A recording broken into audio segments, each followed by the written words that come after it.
Ladies and gentlemen, please welcome to the stage Foreign Policy's publisher and CEO, Andrew Solinger.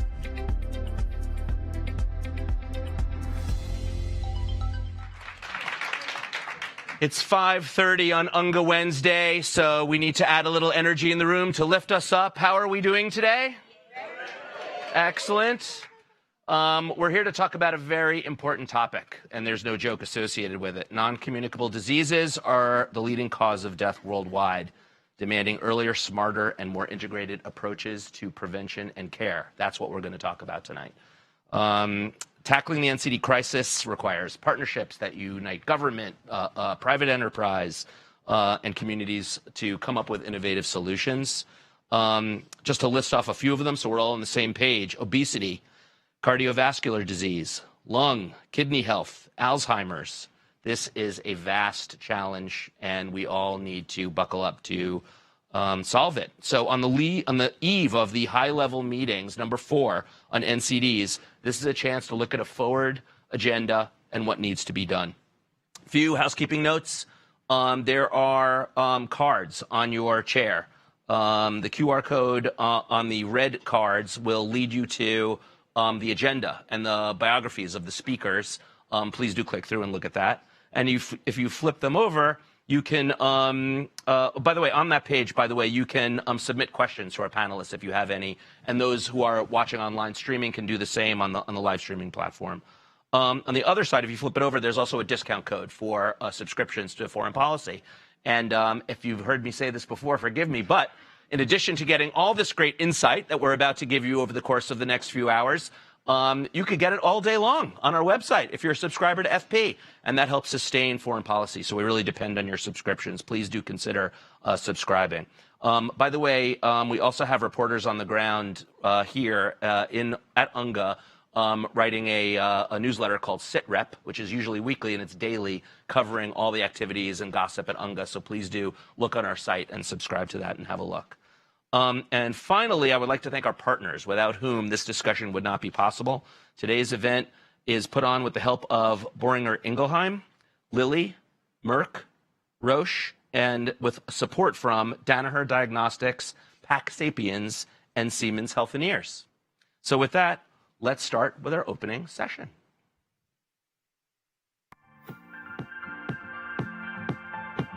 Please welcome to the stage the World Health Organization's Director for Non-Communicable Diseases and Mental Health for the Eastern Mediterranean region, Dr. Asmus Hellerich, and the Pan-American Health Organization's Director of Non-Communicable Diseases and Mental Health, Dr. Anselm Hennis.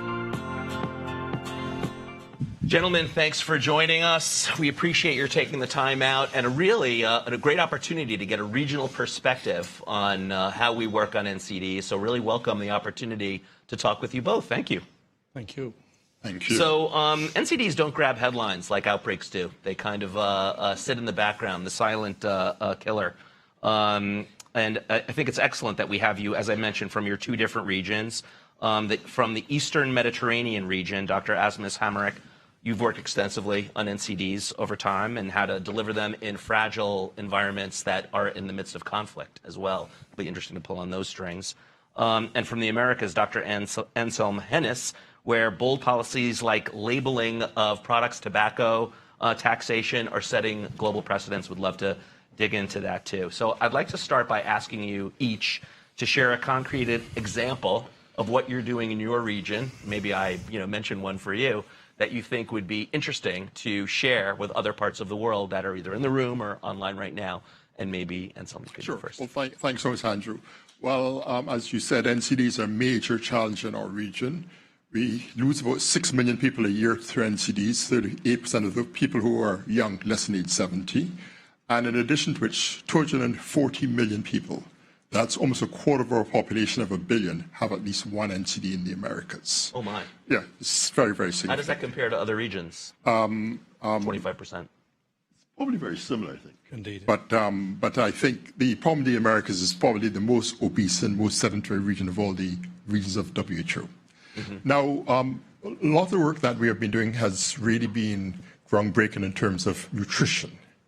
And we have done a lot of work in terms of front of package labeling. I don't know if you've seen the black octagons, which are based on a powerful nutrient profile, and it's high in salt, high in sugar, high in fats. And that has been very revolutionary because 12 countries in our region are actually implementing the front of package. I've not seen the black octagons. Maybe so. It's an octagon. It's made in Latin America, actually. It's probably not as visible here. It's in Mexico. Yep.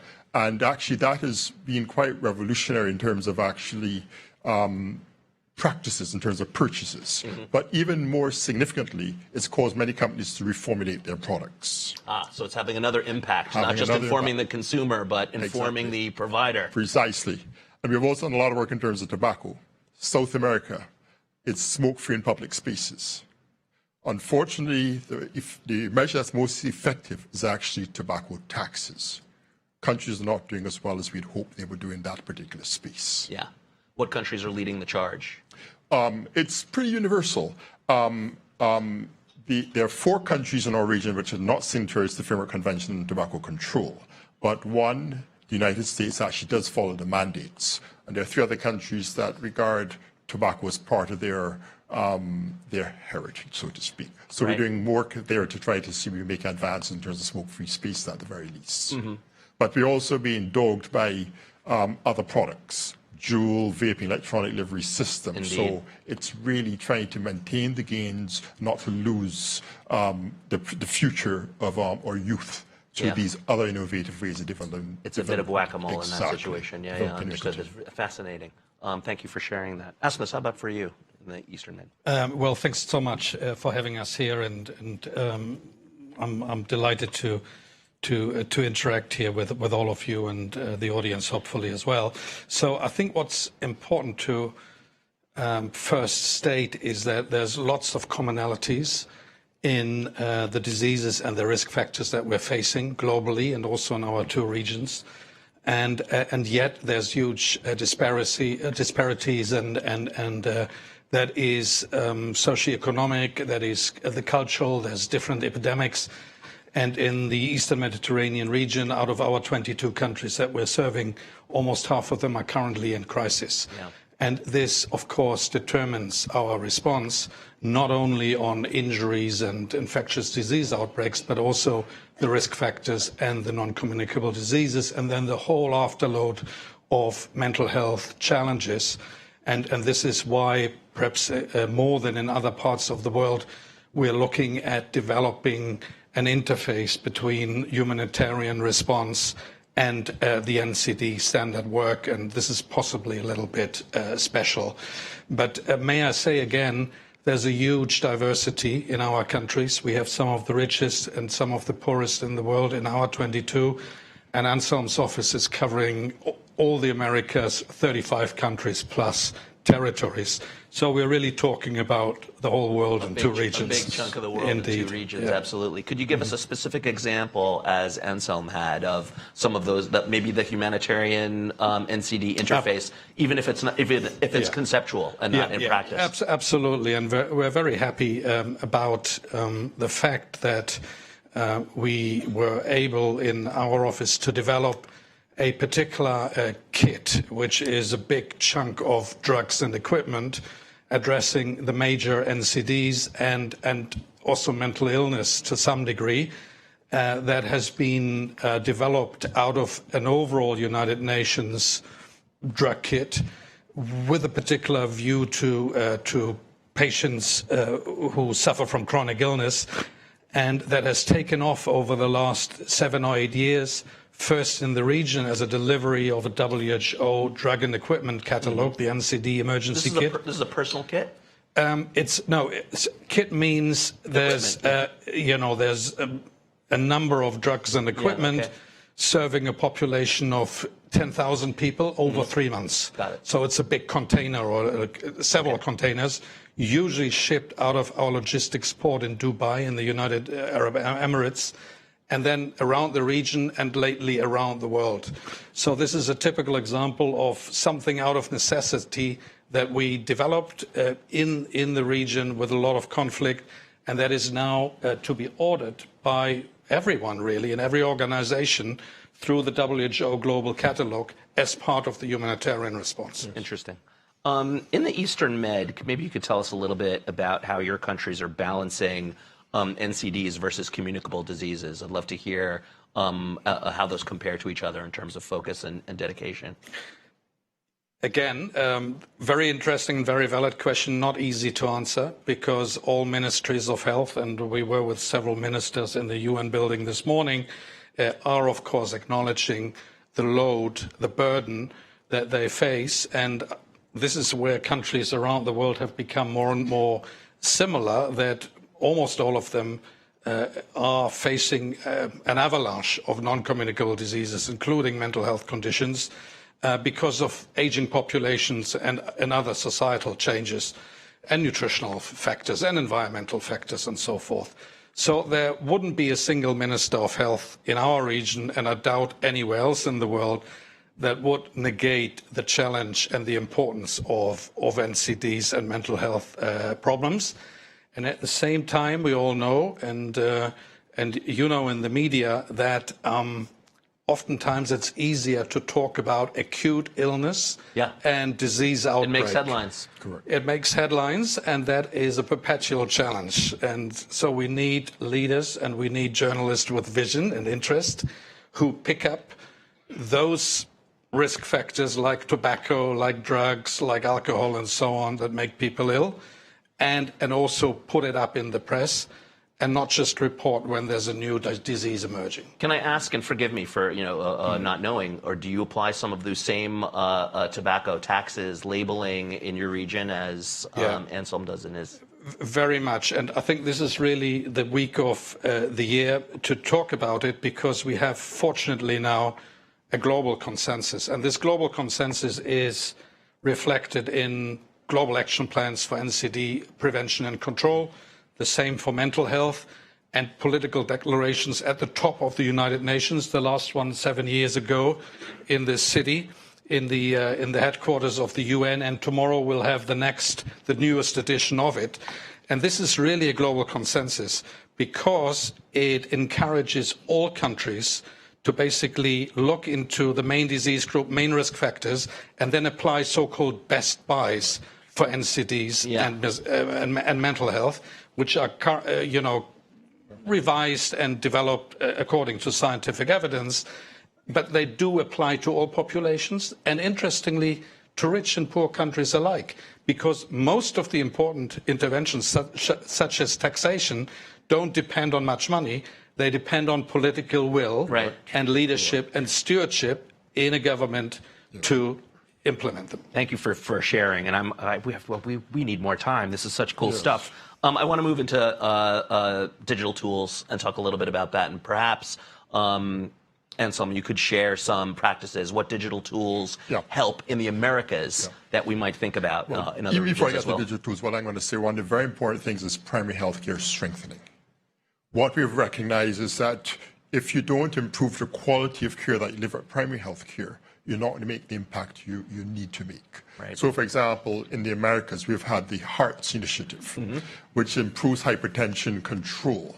That's been rolled out to as many as 33 countries in the region. And what we've been able to show is that by improving hypertension control through following strict protocols, making medication available, capacity building and training, task shifting, promoting health promotion, it actually improves blood pressure control, and that saves lives. There are over 1.6 billion people in the world who have hypertension, and probably less than half of them are actually adequately controlled. And so this is one of the huge, as talking to tobacco, hypertension control is another big area where you can save lives and prevent premature deaths. So in terms of... So maybe that's where digital tools can play a role actually in diagnosing that. And in fact, with the HEARTS initiative I spoke about, there's actually a tool known as Simple that allows people to measure their blood pressure control related information to their doctors, etc. So there are tools that are available for self-management, monitoring, and communicating with healthcare providers. Excellent. What's the, the UN high-level meeting is coming up on NCDs. What's the biggest commitment for both of you that you'd like to see made by member states? And you start with you, Anselm. Yeah, well, what is interesting, what's new about this, there actually are targets. There's a target for blood pressure control, 1.50 million people to have controlled blood pressure. The target for reduced tobacco consumption. There's also a target for mental health. So this is new. But I think the key thing, this is number 4. Everyone knows what to do. But to get it done, it takes accountability, it takes political will, it takes commitment, it takes measuring, it takes frameworks. And I think what I'd love So accountability is what accountability, I think, is critical at all levels. Having a role of, having the voice of those who are involved, the patient voice, civil society, governments being held accountable, also measurement. What gets measured gets done. Metrics and accountability. Precisely. Asmus, how about for you? Yes, I think at the end of the day, success depends on leadership and vision, and that leadership can be encouraged often by opinion and also by peer pressure, may I say. And in my own experience, I have seen countries, not only in the region which I currently work, but also elsewhere, that were very much encouraged and enabled almost to do the right thing in terms of implementing the best by interventions against NCDs, because powerful neighbors already did it and did it successfully and courageously. So I would hope that, since we all know what needs to be done and what the situation and the gravity of the situation is, that we are encouraging leaders and decision makers to walk the talk. And that was a literal term we used in the past 7 years ago, to walk the talk in terms of implementing the best buys for NCDs and for mental health, and to improve the health of the population. You've mentioned mental health a few times. Is that a new vector that is being raised and paid attention to? And it's something that certainly we hear more and more about, post-pandemic as well? In our world and frameworks, the factor of mental health has been added 7 years ago in the last political declaration. But mental health, there's no health without mental health. Indeed. And I think it's a very old saying, and every wise man knows that, and certainly every wise physician. And mental illness is very common, and therefore has to be addressed by every health system. And I think we were all applauding when the Assembly decided 7 years ago in New York that mental health should be one of the 5 by 5 sort of important areas of work. What you hinted at correctly is that during COVID, I think we realized around the world, on a personal, community, and also political level, that things have not got better with the pandemic. There has been a lot of suffering, especially in peripheral age groups, the young and the old, and especially older age groups were also the ones who were dying first, and people with other NCDs. So that's a linkage also. That is an interesting linkage, and some same in your region, no different. We've really mobilized the whole issue of mental health. Plus, we also have a problem with suicides in the region of the Americas. We have 100,000 deaths by suicide in the region of the Americas every year. We've increased 17% since 2000. It's a crisis. And do you feel that is that's more than the pandemic? What's driving that? This has been increasing for 2 decades, and I think we're actually now developing an initiative with support from WHO Foundation and private sector to tackle it. And it's very unique country specific. So in other words, there's some areas where it's herbicides, etc., and use of firearms, etc. But one has to have a very specific approach to the problem in the country and the groups at the sub-territorial level where it's relevant. It's a very tailored approach. Okay, great. Well, I'm glad you're addressing that. I cannot leave it on. We're over time, but we can't leave it at that note. What I was pleased about in meeting you two backstage is that you know each other very well and cooperate regularly and share all of these ideas regularly. It's very encouraging to know that you're combined forces, and that this is not that you would operate in isolation. But I was very pleased to when we met. We were talking, Asmus and I, and you walked in and you really hugged it out. I mean, you guys are tight, and I think that's very encouraging to see. And I'm glad that we've got 2 sharp doctors like you leading the charge for us in these regions. Join me in thanking Asmus and Anselm.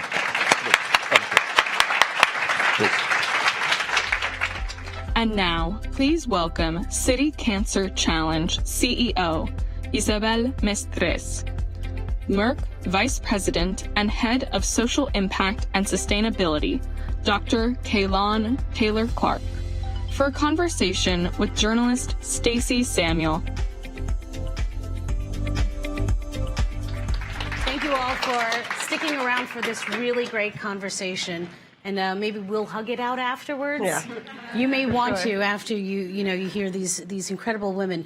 While breakthrough medicines exist, the challenge isn't just innovation. It's ensuring these life-saving treatments reach the patients who need them the most through the strengthening of health systems. And together, our panelists are demonstrating how focusing on outcomes rather than outputs and empowering local voices rather than imposing top-down solutions can dramatically improve survival rates, even with limited resources. So thank you both for being here. Thank you. You both represent two sides of this very critical issue. Dr. Kaylon Taylor-Clark, you lead Merck MSD's social impact initiatives that go beyond traditional pharmaceutical approaches, while you, Isabel, with City Cancer Challenge, or CCAN, you really organize pioneers in creating models that transform cities into micro health systems where local communities drive sustainable cancer solutions. This is both innovative and really interesting. Dr. Taylor-Clark, you've identified 3 pillars in your partnership between Merck and CCAN. Can you talk to us about your local for local solutions? Absolutely. Well, thank you, first of all, for having us here. We're thrilled to be here. We only have a short time, so I'll get right to it when we really believe that systems need to work for patients, not just on paper, but really work for patients. And how do we do that? And this is something we've been working on for quite some time. So, of course, the first place is to start with local data. We recognize that localities, communities have a lot of quantitative and qualitative information that we need to hear and we need to know so that we can think about what the solutions are. The second is, of course, building with local leadership. You'll hear me say it a lot. We don't build for, we build with. And I think CCAN is a great example of building with communities from the beginning. And this is something we were really excited about bringing into what we do. And of course, what you've just said is the focus on outcomes and not outputs. The last panelists that were up here said, what doesn't get measured, or what gets measured gets done, right? And that's exactly how we believe needs to, what we believe needs to happen, that we really need to focus not just on the reach, but also on the impact. And Isabel will certainly give many examples and can give many examples of how those outcomes occur. And that's why I want to ask you, Isabel, you describe CCAN as strengthening health systems, so they're ready to receive innovations. What does that actually look like on the ground? Can you give a few concrete examples on, how you've transformed, city centers? Yep. So thank you for that. I'm so pressured for that time. It's just this is a great interview. like 11 minutes. I mean, really. Time. We're going to Foreign policy, time. give us more time. Yeah. So how many of you haven't heard about City Cancer Challenge? Excellent. Okay, so I have people to convince.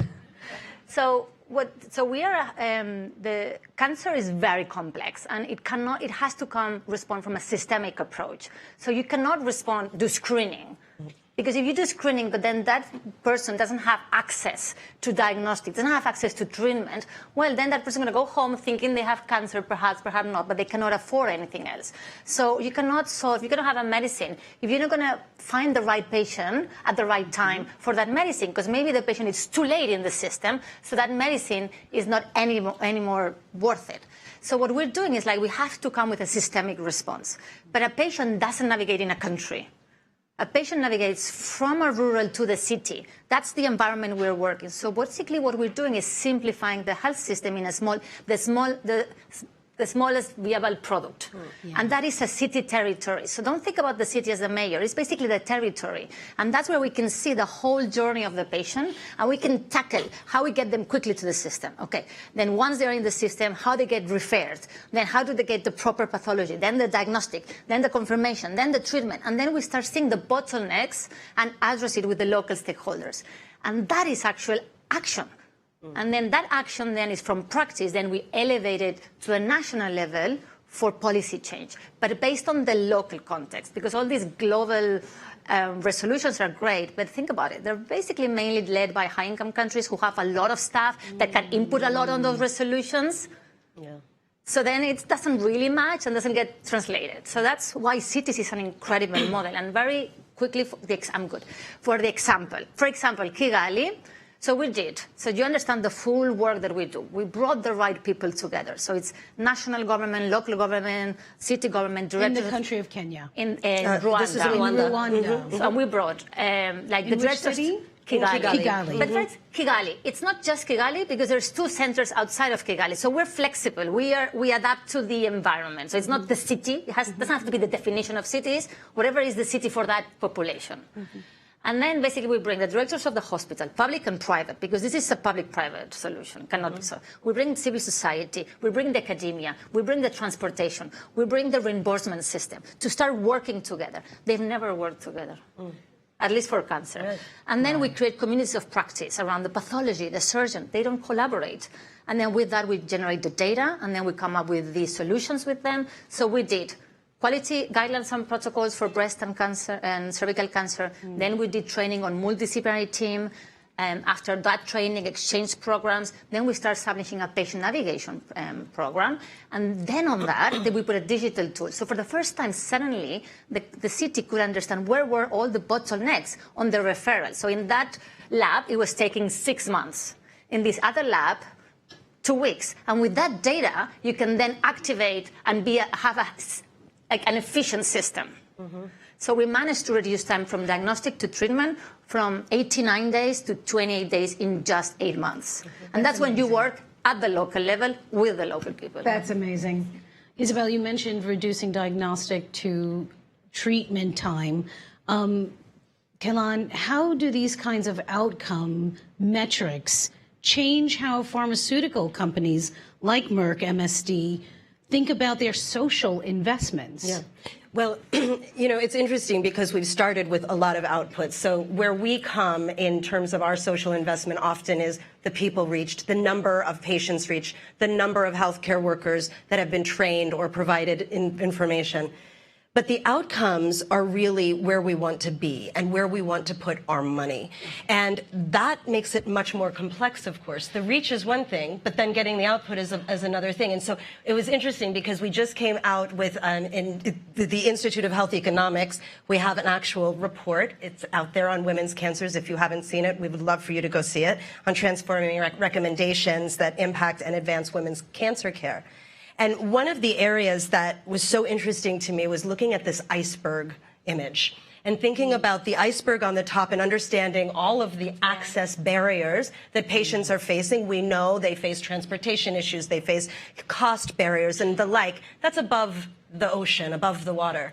But then there are those psychosocial aspects that are barriers that I would call the underbelly of the iceberg. And one of the examples I would give is we were in Mexico together working with CCAN and went to one of the hospitals, and it was just shocking to me to hear one of the workers say that about 40 to 50% of the women who were getting diagnosed with breast and cervical cancer were being abandoned by their partners. Now, I don't know if you all knew about this or understood this, but this was something that was not only shocking to me, but was something that said, okay, but then how do we address those psychosocial barriers where women, we can give them all the science, we can give them all of the medicine, we can give them everything, and yet if they are feeling that they're going to be abandoned, or they are feeling that their entire home life is going to be turned upside down, they might not want to go there. And so we really need to think, and what I love about the way City Cancer Challenge has approached this is that we're thinking holistically about both sides, the top of the iceberg and the underbelly, really thinking about the psychosocial supports that women will need to navigate the system, and bringing everyone, including men, to the table. Wonderful. Very important. Can I jump on the woman thing? And that's because we launched last year a campaign around bringing the gender lens into the health system, and I have to defend it, because it's like, Isabel, but you're working on cancer, you're working on health system, why now you get into this woman thing? Oh, because you want it, no?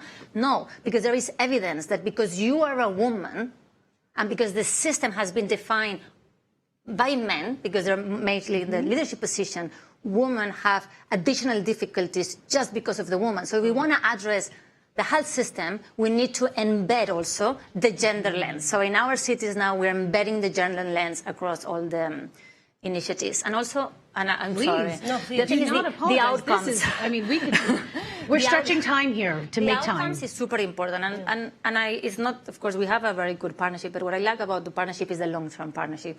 It's not a one-year thing.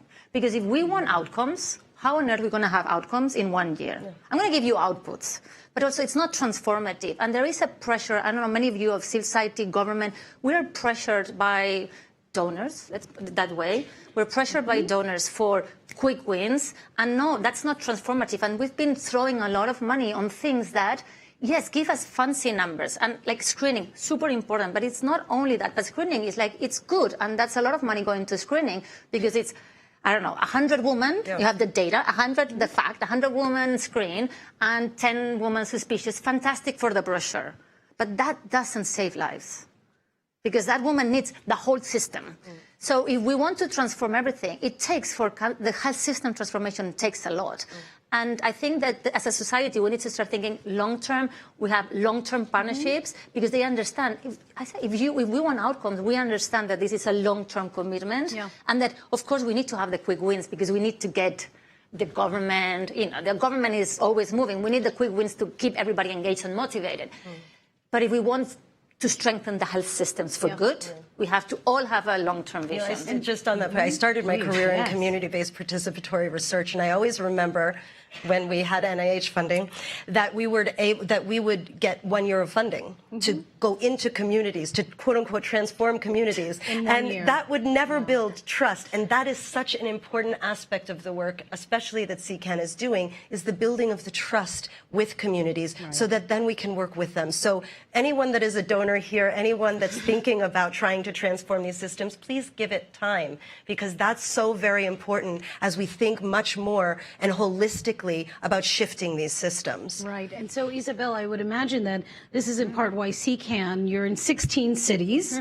You've taken up an approach of going deep rather than wide, right?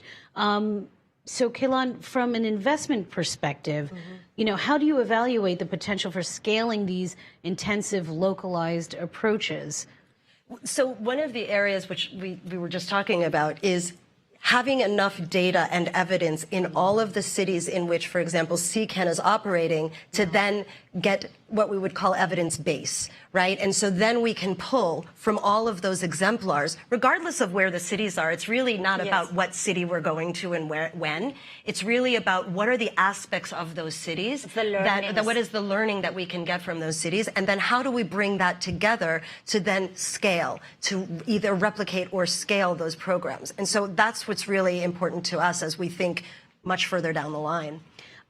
We can't have this conversation without thinking about funding, right? And, Isabel, you've talked about like the stark difference between, let's say, Switzerland, where you're based, that spends $10,000 a year per person, and that's just their cancer budget, versus a place like in Kenya, where it's $80 budget. What are the most impactful, interventions you've discovered that work within severely constrained resources? Yeah, that's what we're trying to crack.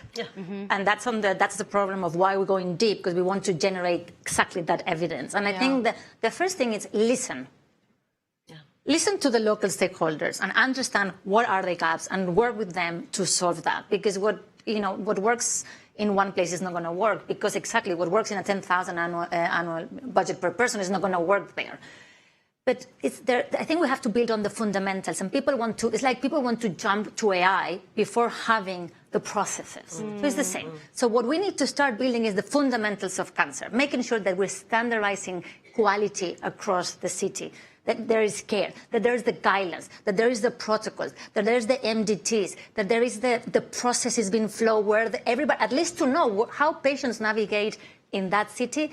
That is the basic, because with that, you can start then pinpointing the interventions. Yes. But if I have to say something, I always think patient navigators, because that's the centricity, that's the empathy with the patient, and that just makes the human change a big change. And we have and seen that's already such human great change. outcomes from patient navigation. Well, I have to say, thank you both for helping us to think about care and access to care in a different way, so that we have different metrics, because there seem to be a lot of wins that you're both generating. Yeah. So you are a great example of what an innovative partnership looks like. Thank you both. Thank you.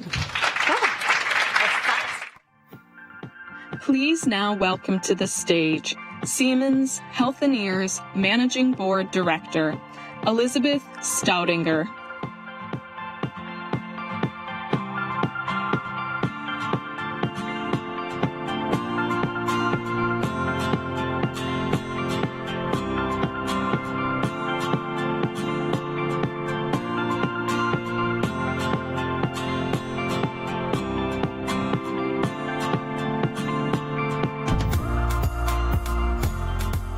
Such a good conversation, I decided to come back. And we're going to build on the conversation that we just heard. Women, obviously, we've heard, continue to face profound health disparities, diagnosed later, treated less effectively, and too often overlooked by health systems. So that's why I'm very excited to have Siemens Healthineers here to talk to us about how they're tackling these inequities head on by advancing the innovations that close the women's health gap that we were just, talking about, by expanding imaging capacity worldwide and harnessing AI and digital health to improve early detection and treatment. So, Elizabeth, thank you for being here. When we think about closing the women's health gap through innovation, how can medtech solutions, including advances in imaging, help address the disparities in diagnosis and treatment that women face across different health systems? I think one very basic and foundational principle that you have to keep in mind is women are not small men. And why this sounds so obvious, and something I said, of course, women are not small men. In medicine, for not only centuries, but even hundreds of years, there was no distinction. Yeah? So men were the main area of research, and then the findings and whatever were just translated to women. And we know today that there is many, many differences which really require also us to kind of differentiate and be specific when we look at providing healthcare to men and women and try to deliver similar quality of care to them. So tell me then the perspective that you're taking with Siemens Healthineers, because it's grown out of a larger system. So there was something that you recognized was missing. What is the approach that you've taken? Because you've set some very ambitious goals. Well, if you look at Siemens Healthineers and the company we go back to the late 1900s when X-ray was discovered. And in those days, very much the focus was on somehow cracking nuts around technology, making things possible where we understood there is things by using X-ray, you can look through a hand, you can see something, and that can help drive medical progress. Over the years, however, I think we realized that there is so much more than just technology behind what we do. Right. And that it really matters kind of where we put our energy, where we put our focus in order to reach as many people and impact as many lives across the globe as we can. And if you look at things that we do in Siemens Health in years, which are topics like imaging of different specializations, but also blood testing, radiation therapy, a lot of it is something which happens very early in the journey of a patient or in the treatment of a patient. You're closing that diagnostic gap. Exactly. So, and knowing early in the process whether you're sick or not makes a difference. Knowing exactly what the issue is you're facing and whether it's this one or a different one has a fundamental impact on the treatment path and your ability and the possibilities for you to get well again. And behind that background, we said we want to do more than just crack the nut. How do you build the best MRI scanner? How do you build the best CT? How do you build the best whatever from a technological perspective?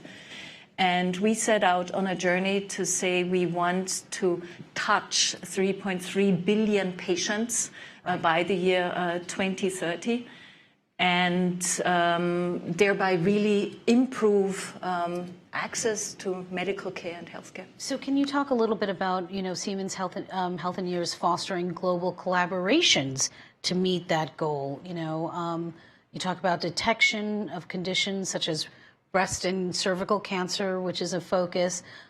So how are you working to reach, the women who need this diagnosis most?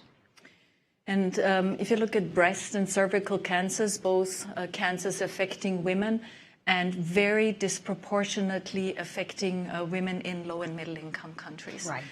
And both of these cancers are cancers if you catch them early or if you prevent them, which in the case of cervical cancer is very much possible. You have a hugely different potential outcome of the disease. So if you catch breast cancer very early, today with the treatment pathways available around women, survival rates are extremely high. Yeah, so it's really something you can manage. And with cervical cancer, it's a bit similar. So for us, when we were beginning to think, so now we want to be serious about pioneering breakthroughs in healthcare for everyone, everywhere in a sustainable manner. Then we also started thinking, so what is it concretely what we can do? Yes. And we embarked on a journey looking for people who maybe we can team up with. And you just heard from Isabel and City Cancer Challenge, who is one of our partners where we really enjoy the collaboration and see how by teaming up we can make a real difference to women's lives across the globe who are suffering from cancer. Yeah. When it comes to cervical cancer, there is a second focus area we've taken under the umbrella of the Global Alliance for Women's Health, which is run by the World Economic Forum. We've embarked on very specific designated programs. For instance, in a country like Kenya, we're working with the government and are running programs and setting up programs for screening to diagnose as early as possible. So what are the most critical challenges in scaling these initiatives, especially, medical imaging and the infrastructure necessary so that, mammographies, ultrasounds, MRIs are attainable, especially in these low and middle income countries that need it most? And the first thing in that context, which typically comes to mind, these kind of machines or the technology which can help with these topics, it's also expensive. Yes. But in reality, if you translate the cost of the equipment or the device which may help to the number of patients you can scan, and then look at what is the actual cost of the equipment per patient, it's actually, it's not easy, but it's somehow doable, and you can see how this can work. So maybe the money, honestly, is not really the biggest challenge, right? Because the money is something you can probably find, and if you have enough patients who benefit from your investment, you can make ends meet. But then you have a second layer of complexity, and this is you need a skilled personnel. You need people who can kind of work with the results of such an examination or a treatment option. And this is why we've not only defined a KPI around touching 3.3 billion patients every year by 2030, but we've also given us a very ambitious target around helping to build skills around the investments people are making. And here we're aiming for 6 million hours of training that we want to deliver across the globe to add this additional layer, that it's not only kind of we help you find the money to put the infrastructure there, but we also want to be part of making sure that whoever invests can create the biggest possible impact on patients by also making sure there's skilled staff available on right, site.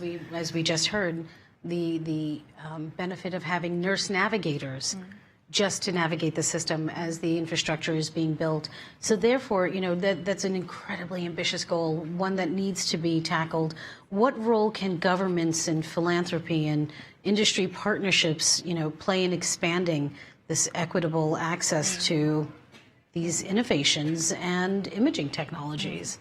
I mean, there is this saying, it takes a village to raise a child, right? And when you're thinking of healthcare, it's maybe similar, right? So you need different people to come together, work towards kind of a common goal, and say, we want to create better healthcare services for the population in a certain space. And there, of course, companies like us come into play where we have certain technological capabilities, we can help with the training, but we alone, we cannot do anything, right? So you need a government which comes on board, there may be other organizations who have something to contribute. You need to also work on awareness and education for the population to achieve the best possible impact of the things you're doing. So for us, it is essential to bring together multiple stakeholders for the purpose of creating this magic. Then when all these different kind of elements meet, that this is when you can drive real impact.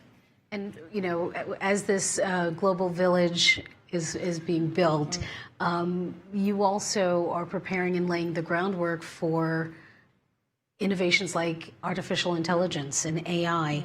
Can you talk more about how, you know, the work that Siemens Healthineers is doing in helping make accessible AI when it comes to, you know, diagnoses for women in particular? AI can really supercharge capabilities in many different angles. And this is a huge opportunity for healthcare overall, but also for healthcare in lower resource settings.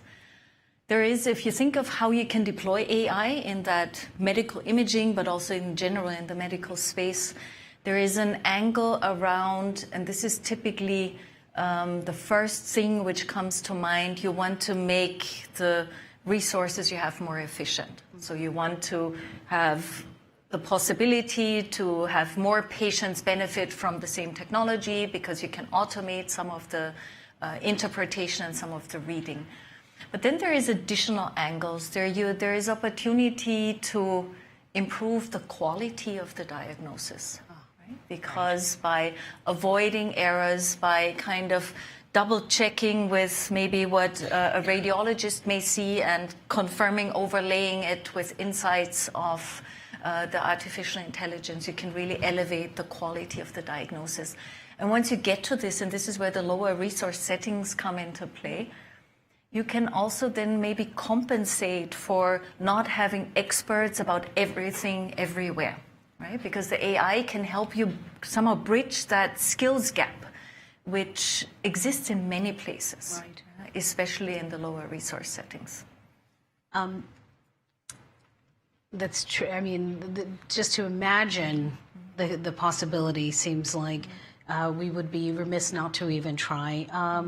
Why is closing the women's health gap not only a moral imperative, but also essential for global health equity and just economic resilience? Why do you do this? There's very interesting data which will make it very obvious. First of all, women spend about 25% of their 25% more time in bad health during their lives than men. Yes. And and you may think, well, isn't that normal? Women live longer on average, and is that those outer years, which probably are then these 25% extra? But if we look at the data, that's actually not the case. It's during the years when you would be raising a family, when you would be running a business, when you would be working in a company. It's these years where women are impacted more by bad health conditions. And then it becomes very obvious when you have the women not being fully available to contribute. That also has big implications for not only for the society, but also for the economy. And there is numbers, maybe two numbers to give you in that regard. There is an estimation which says if we were able to address this gap and create a more level playing field, that could unlock a GDP, extra GDP for the world of $1 trillion. And that is a very strong. It's a strong number. And the second number, which I find even more interesting, is it's not only something where you say it's maybe fair, it's about equity, it's also good business. McKinsey did a calculation and an estimation where they could show that if you invest $1 into women's health, you can expect to get $3 back. And if you look at this ratio and these numbers, I think there is many reasons beyond just that. I mean, we all want to have that equity and comparability in the service, but it's really also very meaningful from an economic perspective to invest in women's health. Elizabeth Staudinger, thank you. Thank you.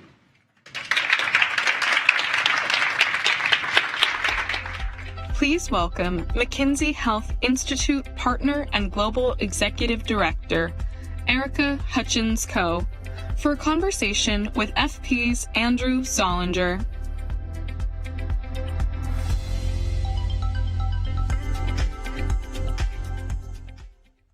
So, fun moment there as we were getting off the stage, because I was sitting here listening to the chat with Elizabeth Staudinger and Stacey Samuel, and Erica Hutchins-Coe of McKinsey Health Institute was there. And when Elizabeth mentioned that 25% of women's life is spent in poor health, which is, am I getting that right?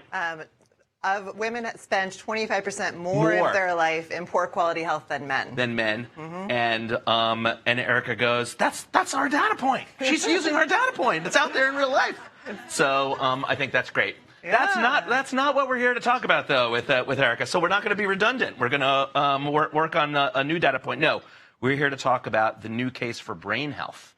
And there's a new report, and we can send it. We don't have that available here right now to you, Miss, but we have a QR code that we will be able to circulate to talk about that report. And I'm really keen to dive into that with you, Erica, and learn a little bit more about that. And tell me what the most compelling findings from the report are about brain health. And when we are talking about brain health, we're talking about mental health, neurological and substance use disorders, and what the interventions there might be that can drive growth. Certainly. And there is a great intersection, because if you think about women's health and brain health, women's brain health is a big priority, and we can certainly touch on that too. So we're really excited about this new report. At McKinsey Health Institute, we try to make the case that prioritizing in health should be an investment, not a cost. Some of you may have heard from my colleague, Dr. Pooja Kumar, earlier today on the case for investment in NCDs. So we're looking at how to make a case, the business case, for not only the health outcomes, but the economic outcomes as well, across a number of underinvested areas of health. Women's health is one, health worker capacity is one, NCDs more broadly, and brain health. Why brain health? We know that brain health conditions, mental, substance use, neurological, make up close to a quarter of the global disease burden, which is significant. And that's more than 2 times that of all cancers combined. And what gets really interesting is the interplay between brain health conditions and NCDs. One of the reasons that, the high-level meeting this week, tomorrow, on NCDs and mental health together, a really big milestone moment. We know, for example, that people with depression have increased risk of cancer, increased risk of 4 to 6 times higher risk of respiratory disorder. and a whole host of other things. In fact, American Heart Association just put something out last week on the intersection between psychological distress and heart attacks, and the link between cardiovascular disease with anxiety and depression and post-traumatic stress disorder. And so I think that one of the reasons we wanted to look at it is because the upside is so huge. We know what works for many of these. We know interventions that have been proven, and the economic impacts can be huge, and the impacts on just additional higher quality life years for everyone. Those linkages are interesting. Which is the cause and effect? You know, am I hypertense because I have heart conditions, right. or is it really my mental health, my brain health that is causing that illness? Do we know? Or it goes both ways. And so I think that there's been research to show that if you are starting with one of the brain health conditions, it does increase your risk for some of these other chronic conditions.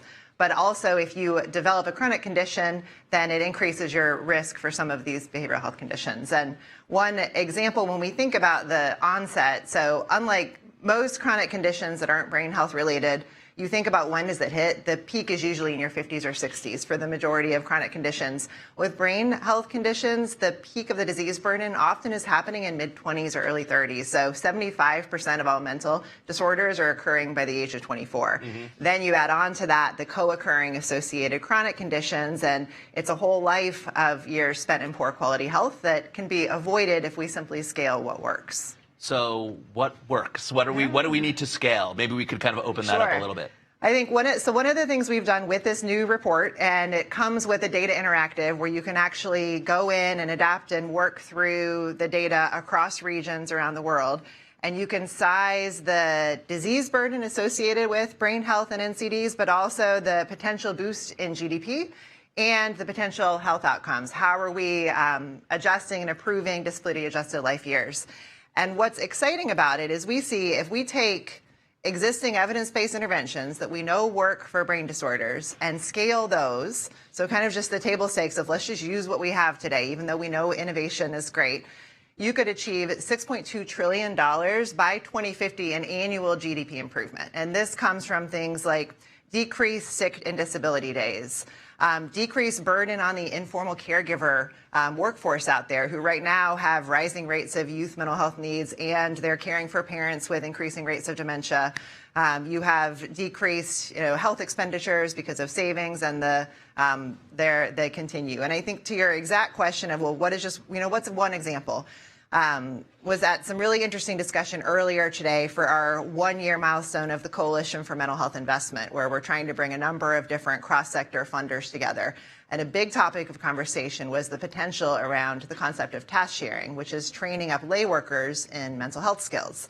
And the ability to move upstream. Some care, we will never be able to train enough psychologists and psychiatrists. And there are some basic skills in mental health care that can be performed by trained social workers or teachers or nutritionists or OBGYNs. And there's been some really interesting movement there. So what often has held it back is it's stuck in grant funding and philanthropic funding, but we're starting to find models to unlock sustainable financing, whether it be making the business case for the local disability insurer or for the Ministry of Education because of the impact on youth and bringing different perspectives to the table.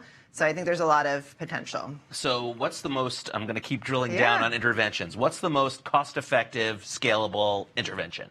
Is it, you mentioned training lay workers in some of these proven skills. What are those skills? Or is there some other scalable, low-cost alternative? In general, shifting to more of community-based support, which is a big message that World Health Organization shares too. And we know right now, less than 2% of government funding globally is going into mental health when we have close to a quarter of the disease burden. The vast majority of that is on institutional care. And we can have better outcomes with lower cost interventions, whether it be through peer-based support or community-based, some psychotherapies. So anything that we can be doing to train up a broader workforce, alleviate some of the constraint on the existing workforce, and also in some places is increasing economic opportunity if it's new job creation as well. Do you feel comfortable from 7 years ago when mental health was added to the NCD effort? Do you feel comfortable that it's linked closely enough to NCDs, or what could we do more to reinforce that? It's an excellent question. I think it's a huge milestone that we have the focus that we have of this week's high-level meeting and tomorrow's discussions. I think you'll see, even in the data interactive we've put out, the linkages between the two. There are ample opportunities still. So mental health should be incorporated into every primary care setting. I think that does involve different skills up front. There should be screenings in every setting. There should be fewer out referrals. So how do you train up clinicians? It could be a change in medical curriculum. So if we know that brain health impacts everything else, if you're someone that's specializing in cardiac health or another area, what are you learning about in terms of the signs to look for? And I think just cross-sector support too. We'll never be able to get where we need to in closing the funding gap, just staying within the health lane, and we need to make it a bigger discussion. You used a turn of phrase that I hadn't heard before earlier. What is the brain economy? Yes. So we are working on an effort with World Economic Forum towards the transition to the brain economy. And what that means, when we think about it, there are two sides to the coin. We have brain health, which is our mental, neurological, and substance use conditions, and some of the, early age, how do you promote positive brain development in youth? But then there's also brain skills, and that applies to every single one of us. It is our cognitive thinking, our creative skills, some of the relational skills, and those combined create brain capital. And there are a growing number of CEOs and different leaders that are realizing, especially with the rapid rise of AI and tech, that holding on to what makes us uniquely human, our brain skills, then you can get into peak performance overall, increase workforce productivity, increase focus, not to mention more of the being able to prevent some of the early cognitive decline and other things that I think probably many of us either have people in our lives that are experiencing or we might fear for ourselves. Can McKinsey come into foreign policy and make sure we're maximizing our brain capital? We certainly can. It'd be a good thing to talk about. It's a fascinating concept to think about. And last, we're out of time, but I just wanted to throw that out there. You know, the pandemic was such a sorry event for so many people. And fatal for many people, but it also left huge mental health scars. Has the importance of this effort really taken off since, and maybe you started looking at it then, I don't know, how long you've been looking at it since that time, and when we've been left, especially with young people who have been left by so many scars and memories of that lifetime. I do think, now there are many places in the world where there's still significant stigma. We were at a discussion earlier today where one of our fellow leaders was saying there simply are not even the words in some African communities for depression, right? And so some of the dialogue that needs to change, but there has been a big shift that has increased the dialogue and I think also increased the realization of the importance of investing and that we all have a role to play and that you can't have positive health without positive brain health. The same goes for the women's health discussion. We cannot close the women's health gap without addressing the brain health of women, whether it be from, premenstrual all the way to menopause and 2 times likely to get dementia. So I think that having this as something that is cross-cutting that really has to be solved for health more broadly is a key message and something that the pandemic certainly shed light on. Well, it's a really important message, and I'm very, very pleased that you came to share it with us. Thank you so much, Erica Hutchins, for bringing it together for us. Thank you. Next, please welcome to the stage American Lung Association President and CEO, Harold Wimmer, Vital Strategies President and CEO, Dr. Marianne Atiabet, and Boehringer Ingelheim Global Head of Public and Government Affairs for Human Pharma, Con O'Neill, for a conversation with journalist Maggie Lake.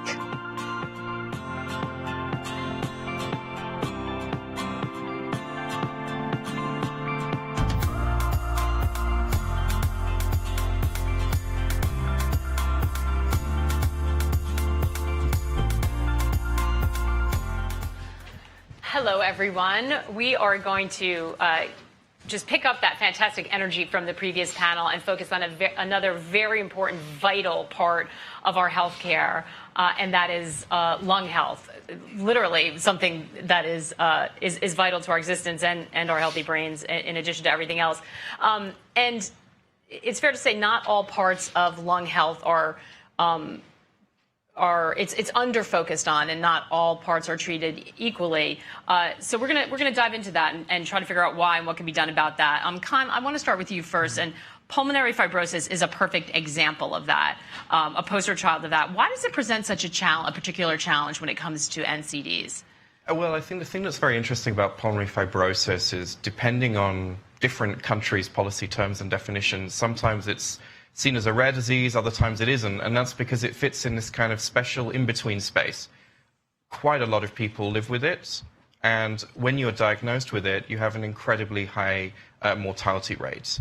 And so the long-term advocacy simply doesn't exist in the way that it might for other lung conditions like asthma or COPD, that people can live kind of long and not necessarily healthy would be the wrong word, but they can manage and they can treat. Now, I think what we have to look at is what are the interventions that can be taken that benefit people with such a devastating condition as pulmonary fibrosis, but which also kind of pull up and support people no matter what lung disease they're diagnosed with. And actually, that's kind of a bit of a broader point across the NCD debate. The reason we have now this week a high-level meeting on NCDs and mental health rather than on any one condition is because the interventions that we require, say, CT scanners for diagnosis, and I was really kind of thinking this just as we heard the last debates talking about Alzheimer's disease. These are tools that benefit almost every NCD. You can use the same technology, the imaging capacity, for more than one thing at a time. So we've got to work together. It's not about one disease or condition against another, but rather pulling together. And Dr. Etiebet, it does sound like that sometimes, though. We're talking about scarcity of resources and a competition for money, financing, attention, resources. What are some practical strategies that are going to help us think about how we can pull some of these lesser known, lesser appreciated or discussed diseases into a broader conversation about lung health? Thank you so much for the question, Maggie. And I would actually start by questioning the premise, because I think part of what we are doing here this week at the high-level meeting is to say that these are actually not lesser diseases from a prevalence or burden perspective. NCDs are the #1 killer, causing premature and preventable deaths worldwide. 75% of the world premature and preventable deaths are from NCDs. And for chronic respiratory disease, it's the third leading cause, 4 million deaths a year. So I just wanted to start with that, because so often I don't think we understand the burden of so many of these diseases that are still unmet. You talked about practicality. If you'll indulge me, I'll love to tell a story. So I started my career as a young HIV/TB physician in northern Nigeria, a town called Zaria. And we were starting what we called a mobile community TB screening program. Now, this is 20 years ago. Mobile was not a phone that fit in your pocket. Mobile was a truck with reinforced axles that we retrofitted an X-ray onto and tried to drive that thing to different villages on potholed roads. And I see the nodding. That was mobile 20 years ago. And the plates, the X-ray plates, this was, you talk about practical, this is what we had to do to get screening diagnostic services, into rural areas and accessible to as many people as possible. And I always remember thinking, our algorithms and our referral systems at the time were TB yes, TB no.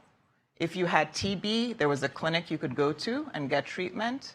If you did not have a TB diagnosis, there was nothing. There was no referral. There was no education about, what else, your symptoms may have been. And there was definitely no treatment. And so it's so important that we're here this week raising the awareness of non-communicable diseases that haven't been addressed with before, because now we have an opportunity to do things differently. We have an opportunity to integrate the whole range of diseases and conditions that affect people into how we think about comprehensive primary healthcare systems, and train healthcare workers, to be able to, ask the right questions so that they can have a broader differential diagnosis and refer people to the right types of care. And, just to share how important this is, in the last 10 years, about $24 billion have been spent on TB-related care and services. Probably about 60% of that was on health system strengthening, that kind of catch-all phrase for training and, diagnostics, referral systems, et cetera. Think if that money was spent to support training and referrals for pulmonary fibrosis or from some of our other chronic diseases. So we have an opportunity this week here that we're all here at the UNGA week to really advocate for more integrated design, of our health systems so that we can use the scarce resources that we have appropriately. And I think the second point, which I can go into later, is now we have mobile that fits in our pocket. So think about the opportunities and the possibilities of that. There doesn't need to be a pulmonologist, driving that truck. That pulmonologist can be sitting at their desk anywhere in the country and helping in that system. I think this is what gives us such hope, is that we can sort of feel the possibility and feel that we're on the cusp of being able to leverage this. Harold, could you talk a little bit about how the Lung Association is thinking about this, especially when it comes to early diagnostics and education?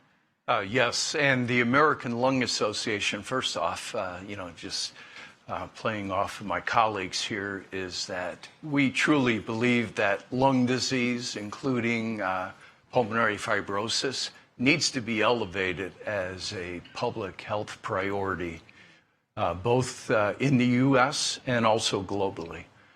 And in that, we've seen so many tremendous advances with technology that can be utilized for all forms of lung disease. There's approximately 50 different forms of lung disease and respiratory disease. And through CT screening, we can utilize these scans to help detect early detection, which will lead to better treatments for these chronic diseases. A perfect example is how CT scanning has really impacted lung cancer. With the use of CT screening, we've been able to see an increase in the 5-year survival rate for lung cancer. That has gone up by 26% within the last 5 years. And CT screening can be utilized to help identify pulmonary fibrosis at the earliest stages. So what's really going to be critical for all of us is to really be willing to share globally scans. And, we feel that that can truly help make a difference in the treatment and care of lung disease. Yeah, you touched on this before, Con. I think one of the issues is that people will hear this, and it's so promising to hear that kind of progress.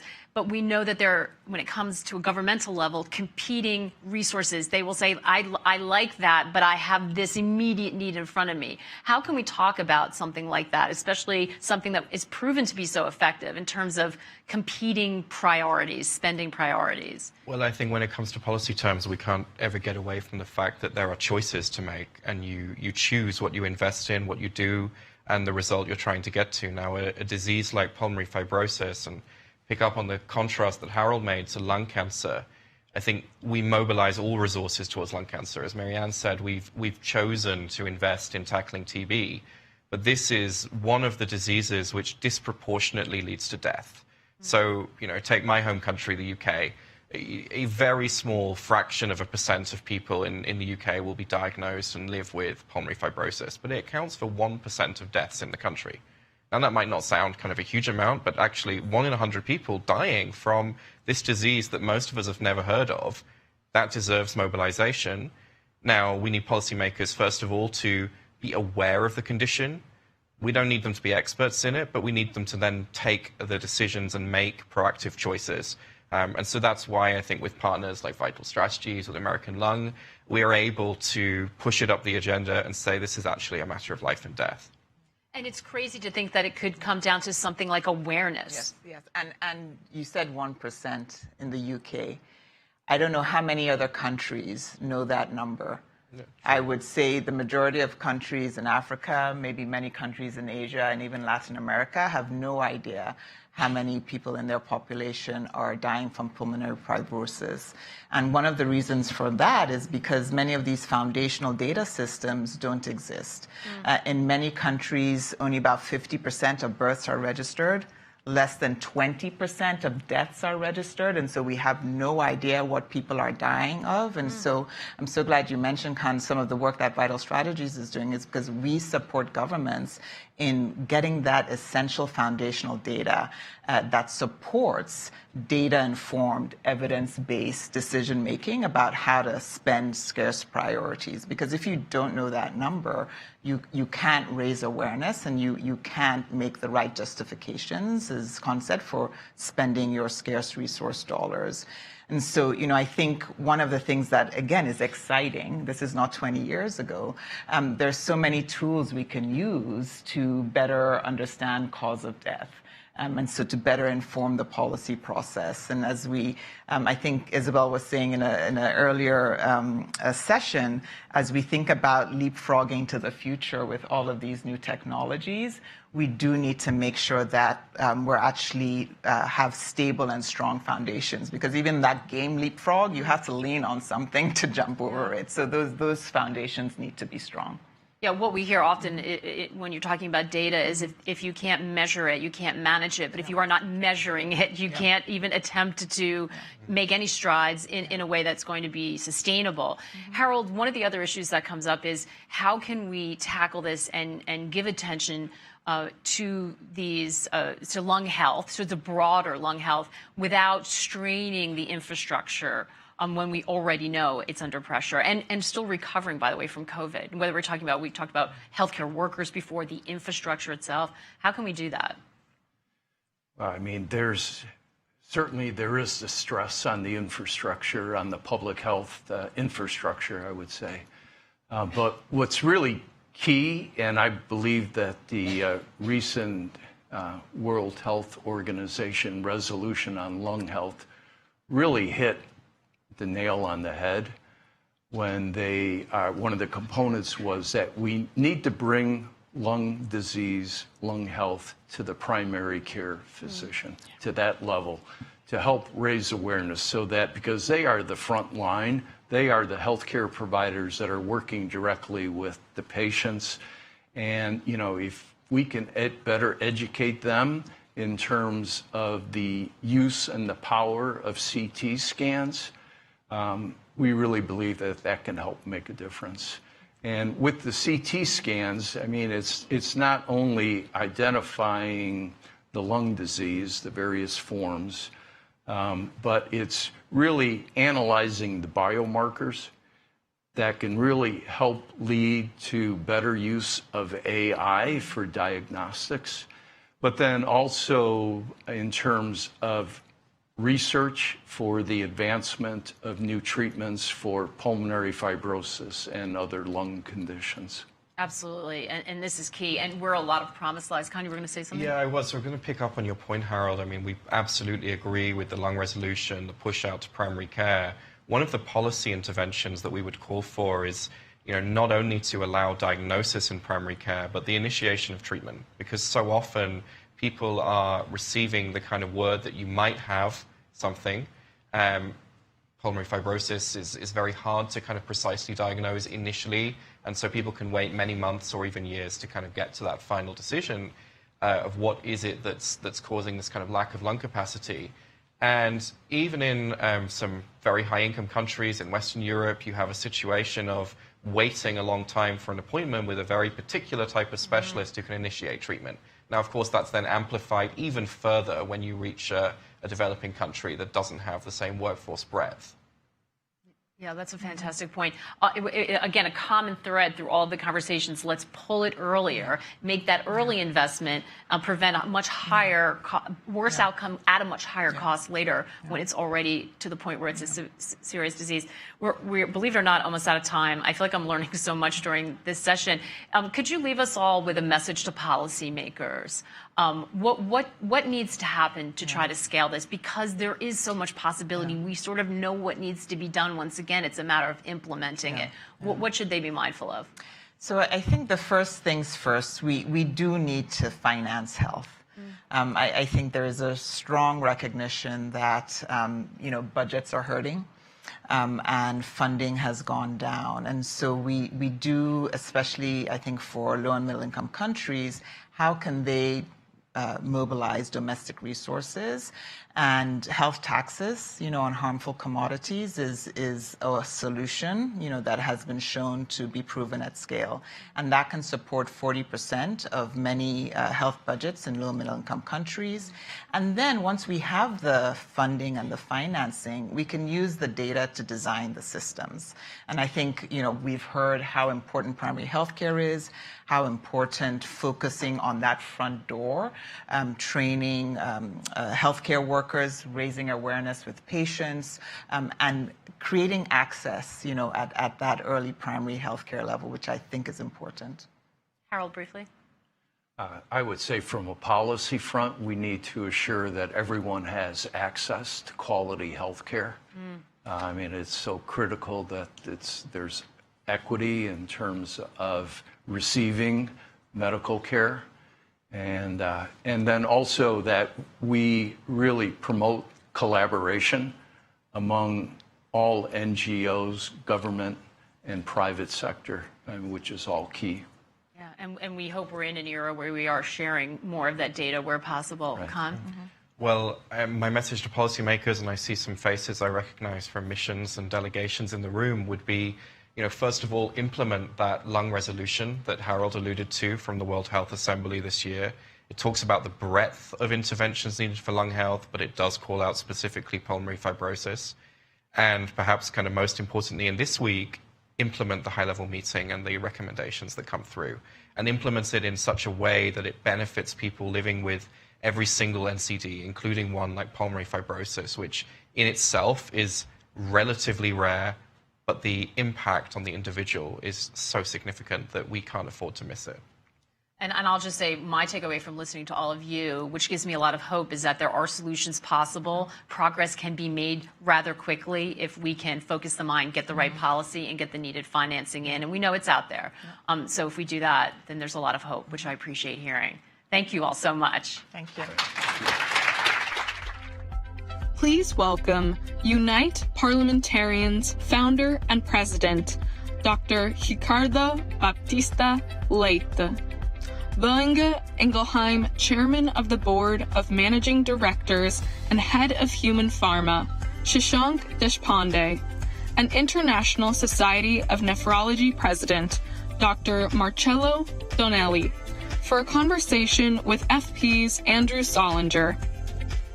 Hello, everyone. It's 6:55 on UNGA Wednesday, 6:54. Welcome. A very important conversation on kidney disease.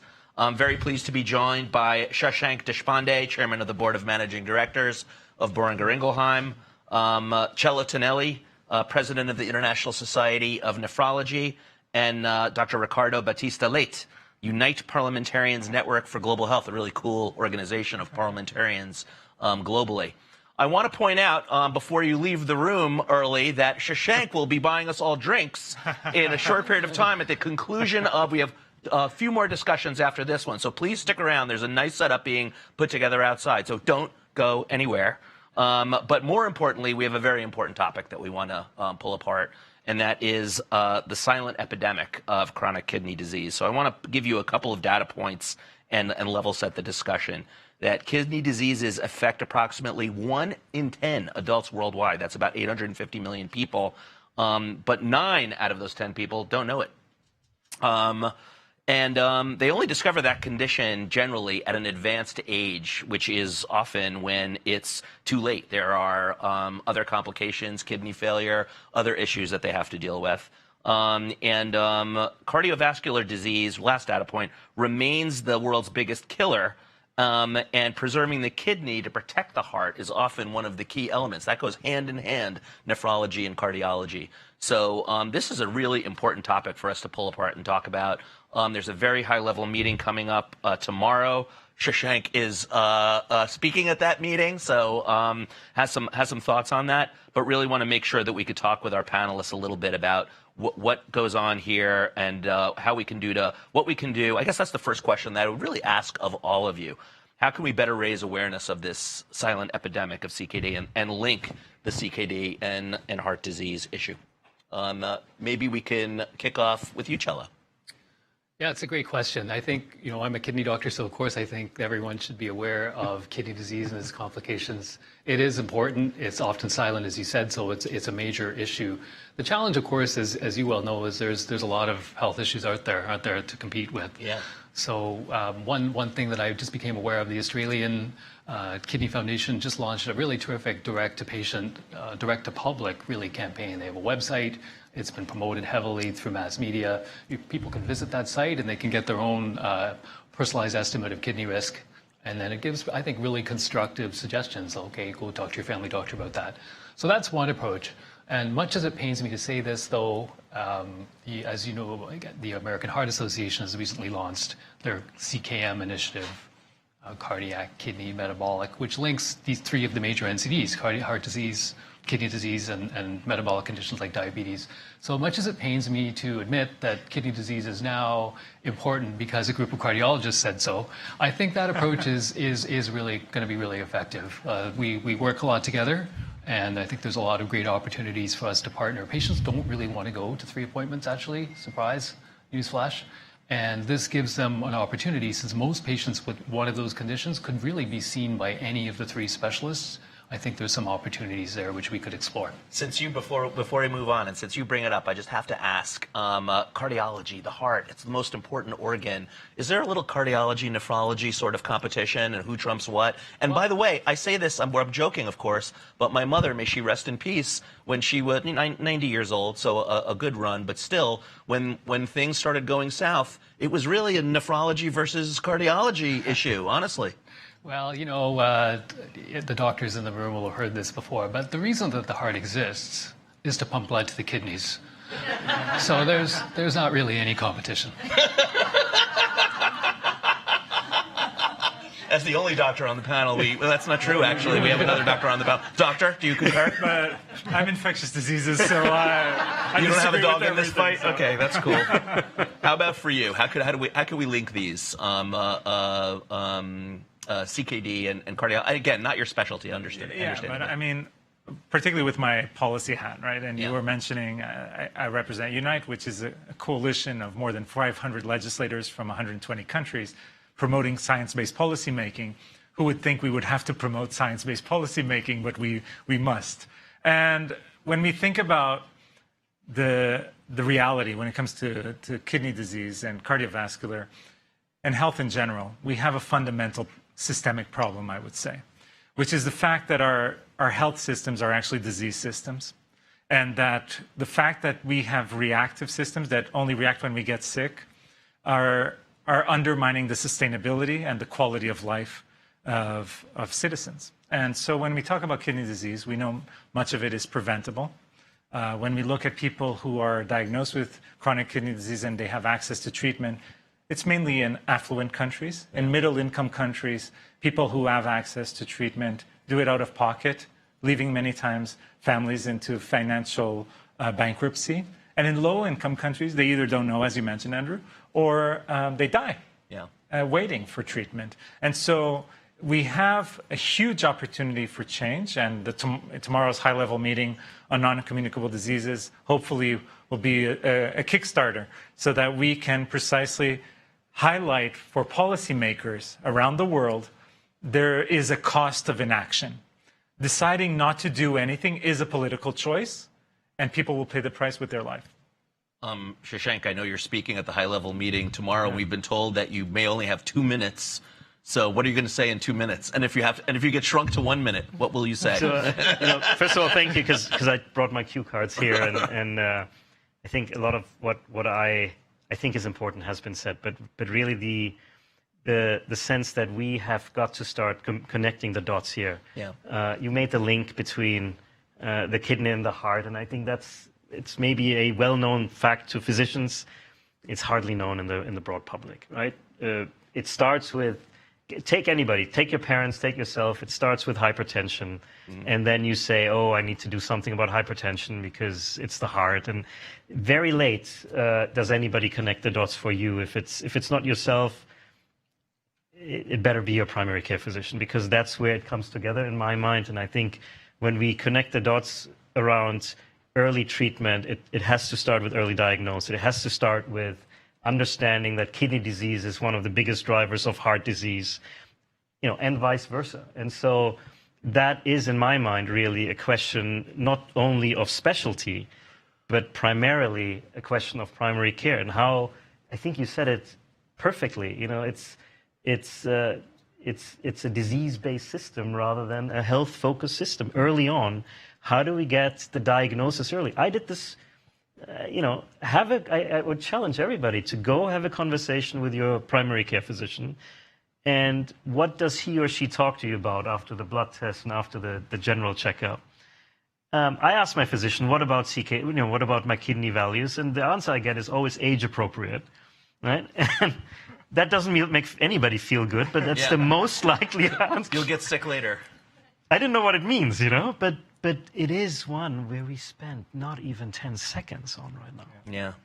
And I think that a driver of, you said it, I think, you have a 20 times higher chance of dying of heart disease if you have CKD than of end-stage renal failure. Nobody knows this. Nobody talks about this.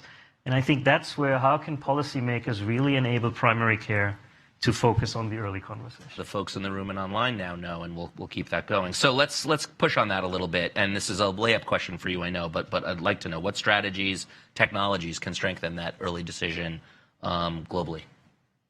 Detection, excuse me, not decision, detection. I think we know what tests. I mean, it's the EGFR, the urine albumin-creatinine ratio test. We know the tests, but it's a question of timing. It's a question of reimbursement. It's a question of time the physician has or oftentimes doesn't have, and then what to do with these values, right? No point in measuring something if you don't take action. I think it's there, and we've seen in countries that focus on it, that focus policy and resources on it, that you can make a difference. I don't think, the good news is it's not rocket science. Yeah. The bad news is it's right in front of our eyes, and the solution is right in front of our eyes. But where are the incentives? How can we all contribute to making it a point to invest in health early and not just look at health as a cost driver? We talked about this with a group of UN ambassadors in New York at a breakfast earlier this year. That you all put together, and really the accountability is something that came up, and I wanted to ask Ricardo, what's the big deal about being in mentioned in the high-level meetings and in the declaration? It's just a declaration, and there's lots of words that go out there and aren't acted on. What needs to happen in order for that to matter? Yeah, I normally tell people it doesn't matter what the declaration says. At the end of the day, it's what you do with it. Yeah. And the truth is, too many times, the declaration doesn't lead to much. And that's where we as civil society have to put the pressure. We do it through parliamentarians. You can do it through the scientific community. We need to mobilize citizens to advocate to those that have signed on to these declarations to keep up with their word in terms of prioritizing non-communicable diseases. And it's hard because many of the things we're talking about will only bring benefits and outcomes that are clearly measurable, 5, 10 years from now. They're not something that, from a political perspective, the politician is going to be able to benefit immediately. And so it's changing the narrative there that I think is critical. So you were talking about data. At my university, what we did was actually gamified policymaking so that you can actually test different policy scenarios and calculate what the outcomes will be in terms of health outcomes, economic outcomes, 5, 10 years from now, so that the politician making the decision today can actually reap the benefits of something that is only happening in the future. The other example that I'd like to share is from my home country, Portugal, because you mentioned GPs and primary care. It's so important, but to align incentives is critical. And so what we did was we created financial incentives based on specific health outcomes, not only for doctors, for nurses, for admin staff. And if those targets are met, they get a financial bonus at the end of the year. That shifted their behavior from the government because it's a state-led health NHS. But it was transformative. And actually today, many people, in the past, nobody wanted to be a GP. Now people want to go into that because they feel, okay, not only can I get better paid, but actually I can do something that I can have measurable impact. And we're creating a sense of team building within the health system. So it's not impossible. It's a question of prioritizing, aligning incentives, and making sure we're all on track. But you have to align incentives very carefully. Because I've been talking too much, but to share this example where a bad incentive, where I was on a Zoom call and a guy was on the other side and he had his phone on a swing going back and forth.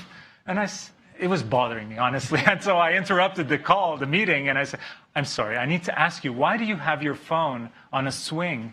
And he said, oh, it's very simple. My insurance company here in Southeast Asia, I'm not saying the country, we get a premium if we do 10,000 steps a day. And so you have to be careful how you align the incentives. Right? That man is brilliant. Man? So it strikes me, that was fantastic. It strikes me that patients are an advocacy group that could be activated. And I'm wondering, Cello, if that's something that you think, when I think of citizenry, activating around this, maybe not, but it would have to be patients who would advocate for this en masse. And do you think that likely? No, I think it's a very important and powerful tool. The kidney community is very well organized. We have kidney foundations in most countries around the world. We have an international federation of kidney foundations. They work together. There is World Kidney Day on March 1st of every year, where civil society that is aware. Organized. It's an organized group, and that group has been active in calling for better access, frankly, to drugs and diagnostics that will have an impact on the burden of kidney disease. I think the discussion so far has been very interesting, and I agree with everything that has been said, especially the comments about incentives and the role of primary care. I think when I think about our constituency, the ISN broadly, we're in 170 countries. There's still 40 or so to reach. Many of those countries are in a different position. That the principles are the same. You still need incentives. You still need, but it's at a much lower, much more basic level that we are. There are plenty of the simple tests that we've been hearing about to measure kidney function in blood. There are many parts of the world where that is not readily available. We're going to need new approaches in those places as well, but the principles remain the same. I'm really excited about the political declaration based on what we expect to see. It's got really three important components that I think will help with a lot of what we've been talking about. The first is that kidney disease is mentioned as a major NCD, and that puts it in the same wheelhouse crucially for the next statement, which is that major NCDs are directed as targets for prevention, treatment, diagnosis, referral. So now we're in that group, and we haven't been before. We've seen what the diabetes stakeholders did with that since 2006. They've had tremendous impact, and frankly, we're going to try and copy many of the great things that they did. I think one point, and maybe a question for my fellow panelists is, we're going to do those things. One of the things that we can do to help support primary care practitioners, who to test, how to use the results of an abnormal test, how to treat, and when to refer. The diabetes stakeholders, they had all these same issues in 2006, 2010, 2015. We have mHealth, we have tech. We can support people at point of care and possibly AI, which I know you're an expert in. Thoughts? Well, if I may. So I was appointed just for people to get context, I'm also the CEO of Health AI, which is the global agency for responsible AI in health, nonprofit working with governments to build regulatory capacity to scale AI technologies. And in that sense, you're absolutely right. And particularly focusing not only in high-income countries, but also low and middle-income countries, the capacity for using AI as a triage mechanism, or a tool that facilitates the identification of people early on who can benefit from specialist care. That's something that today is not happening, but could be easily a reality, augmenting the capacity not only of healthcare professionals, even community health workers, pharmacists in the community, in rural parts of high-income countries, because that's another issue where I think sometimes there's not enough sensitivity because the constituents are not as vocal. Even in high-income countries like the United States, where we are today, in rural parts of the country, access to care is not the same reality as when you're in the big metropolises. And being able to use technology to make sure that people are identified early on, you can actually prevent disease or detect it early on and ultimately save lives. Shashank, any views on that? Well, I would just add, I mean, I think all full support on the high tech and leveraging the data, but we know, especially for CKD, if you have hypertension, if you have diabetes, I was there in diabetes. I started my career actually in the diabetes field. And so I know what it took and how disconnected. You were talking about cardiologists and nephrologists. Yeah. Endocrinologist and cardiologist. That was another dance that you would have loved to watch, actually. Well, you guys talk to each other? I mean, what's going on? Because it is, we've come a long way, right? We've come a long way when you look at data, when you look at connecting the players, but sometimes it's really as easy as saying, look, you have hypertension. I mean, there is cause or reason to believe that we really need to start testing. And I think this needs to go together. It can't be hypertension leads to heart disease, CKD leads to kidney disease. It's not that simple, right? And we see it, and I think you started the question with patients, how can patient experiences help us? I think that's where you feel the pain. Right. You know, you talk to patients who see their primary care physician, who see a cardiologist, they have a nephrologist, and it's not like cancer care where you have a multidisciplinary team, right? Supporting the patient. You wish you had it, because those conversations happen all the time, and it should happen all the time. Yeah. For you to have a picture, and that's why I don't spend nearly as much time to talk to patients as I would like to, but it's that common thread, really. This how cumbersome it is to work even in a well-functioning system where you have insurance and healthcare, how cumbersome it is to actually connect the dots, because that's what the patient actually ends up doing. You have to connect the dots yourself right now. Right. And I think please dive on in. Because I just listening about hypertension, I wanted to go back to that example I shared on primary care in my country, where they created those financial incentives. But before that, there was an interesting step. So half of the primary healthcare clinics in the country went down this road of creating an outcomes-based model, and the rest of the other half basically had your normal physicians and nurses that got a salary no matter what the outcomes. And so it's a real-world experiment. And before creating financial incentives, they started by measuring outcomes. Mm-hmm. And just by measuring, you can't go on without measuring. Yeah, but it's interesting, because when you started to measure, the ones that had the metrics in place, they went from 30% controlled hypertension to 50%. Then when they put the financial incentives, it went up to 80 to 90% in average in terms of controlled hypertension alone. So we're talking, first of all, a lot of ministers of health, they say we don't have money to do this. You don't. If you start measuring, you're going to double the outcomes immediately. So have the courage to measure and compare healthcare professionals and compare institutions. Sometimes our colleagues don't like that, but it's important. It's focusing on the people, the patients, the citizen that matters. And then if you can put in a little bit of cash, it can go a long way. Fascinating. Back to the diabetes example. How did the diabetes movement come up with this plan and become so successful? What was the driver? Unless there's a decimal missing from this number here, we're not going to get through it. But I think, I'll just highlight a couple of things. So we're not going to solve this problem quickly, and we're not going to solve it at all without more early detection and timely treatment. They are critical. But there are some upfront pieces that I think we can learn from the diabetes experience that they put into place first. And this doesn't, I want to be really clear, this doesn't apply to high-income countries. This applies to low and middle-income countries where most people worldwide are affected and will benefit. But what they did was they first found a receptor in government that was responsible, that transcended the political cycle, that could be the person that knew about kidney disease. And with that focal point in place, they assembled a steering committee led by, in their example, diabetes people. For us, that's going to be kidney people. Yeah. But we've learned, and we will ensure that there's representation from those other specialties, diabetes and heart disease, on that panel. With the panel in place, the third step is being honest. What's the situation in the country? What capacity do we have? Where are the gaps? What are the barriers? And what are the priorities? And with that in place, then you can start with a plan. And with a plan comes line items, budget, capacity. So I just want to emphasize that we need to pursue these things in parallel. We do need to start, but without those 4 upfront steps, the diabetes experience tells us it will not be sustained in many cases. Now, in high-income countries, the situation is different, and we need to find different models and different policies. I want to just flag really quickly 2 countries that have done this well. Taiwan has done this well. Uruguay has done this well. They both identified a problem, worked with government to fix it, put early detection programs in place.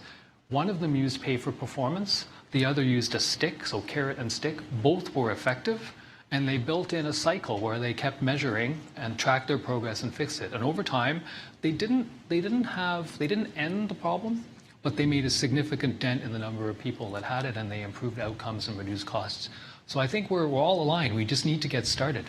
Which used the carrot and which used the stick? Taiwan or Taiwan used pay for performance, the carrot, and Uruguay used a softer stick legislation. So what is a softer stick? You get a fine if you. It was mandated, and I don't know what the level of the stick was, but they did.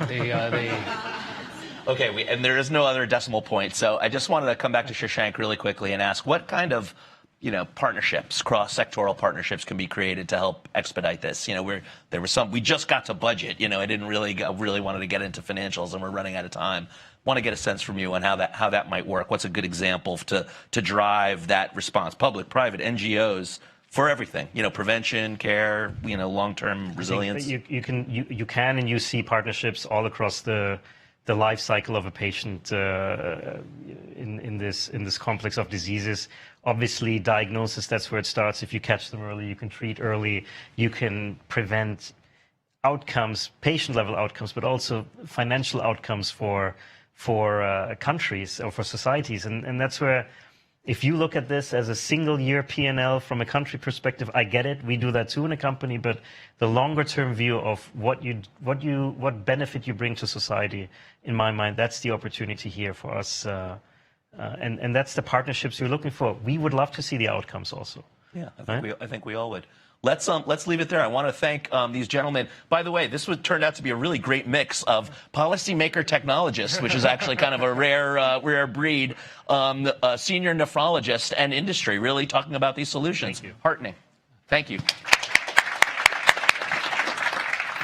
Next, please welcome Beckman Coulter Diagnostics Medical Director, Dr. Keenal Bhatt, Davos Alzheimer's Collaborative Special Advisor, Dr. Phyllis Barkman-Farrell, and Robert Wood Johnson Medical School Division of Cognitive Neurology and Alzheimer's Disease Clinic Chief, Dr. William Hu, for a conversation with FP's Executive Vice President, Allison Carlson.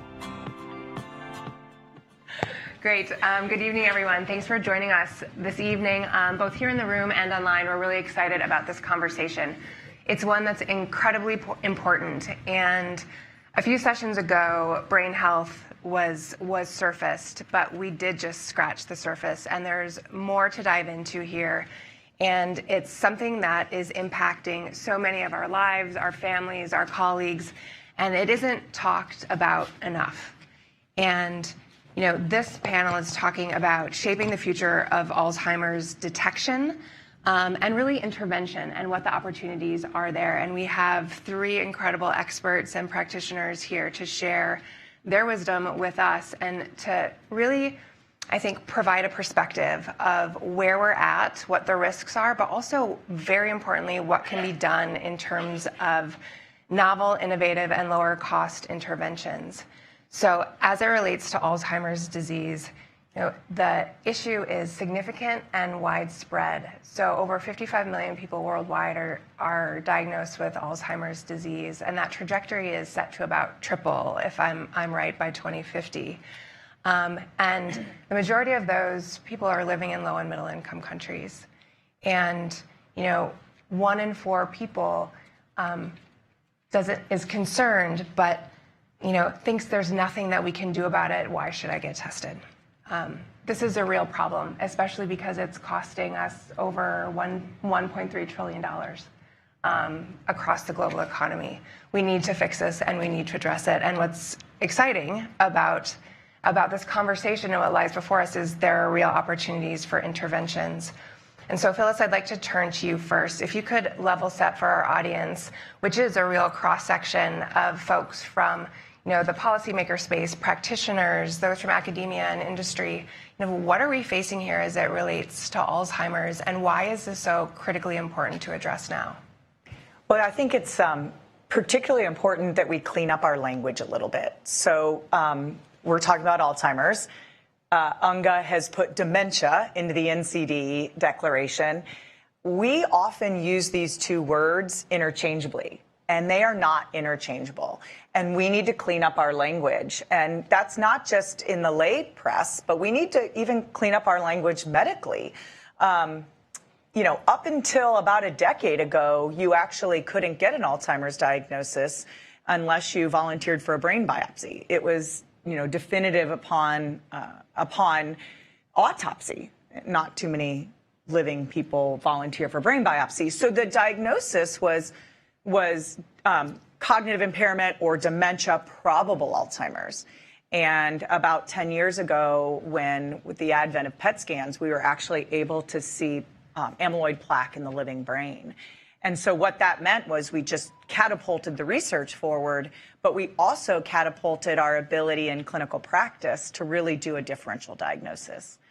And so that really transformed. I mean, it's incredibly exciting to think about now someone coming in with cognitive impairment and, it's a B12 deficiency, or it's geriatric depression, or it's something else. And we weren't really able to do that.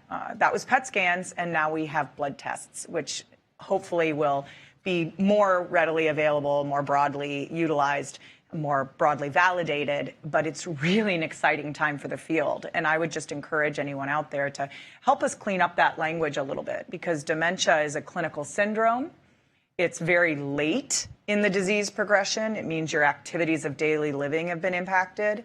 Alzheimer's is the pathology that's underlying that, and it's one of the potential causes. But it's really important because when you say the word dementia, and by definition, it's a very late stage of the disease. And, we've been talking about cancer.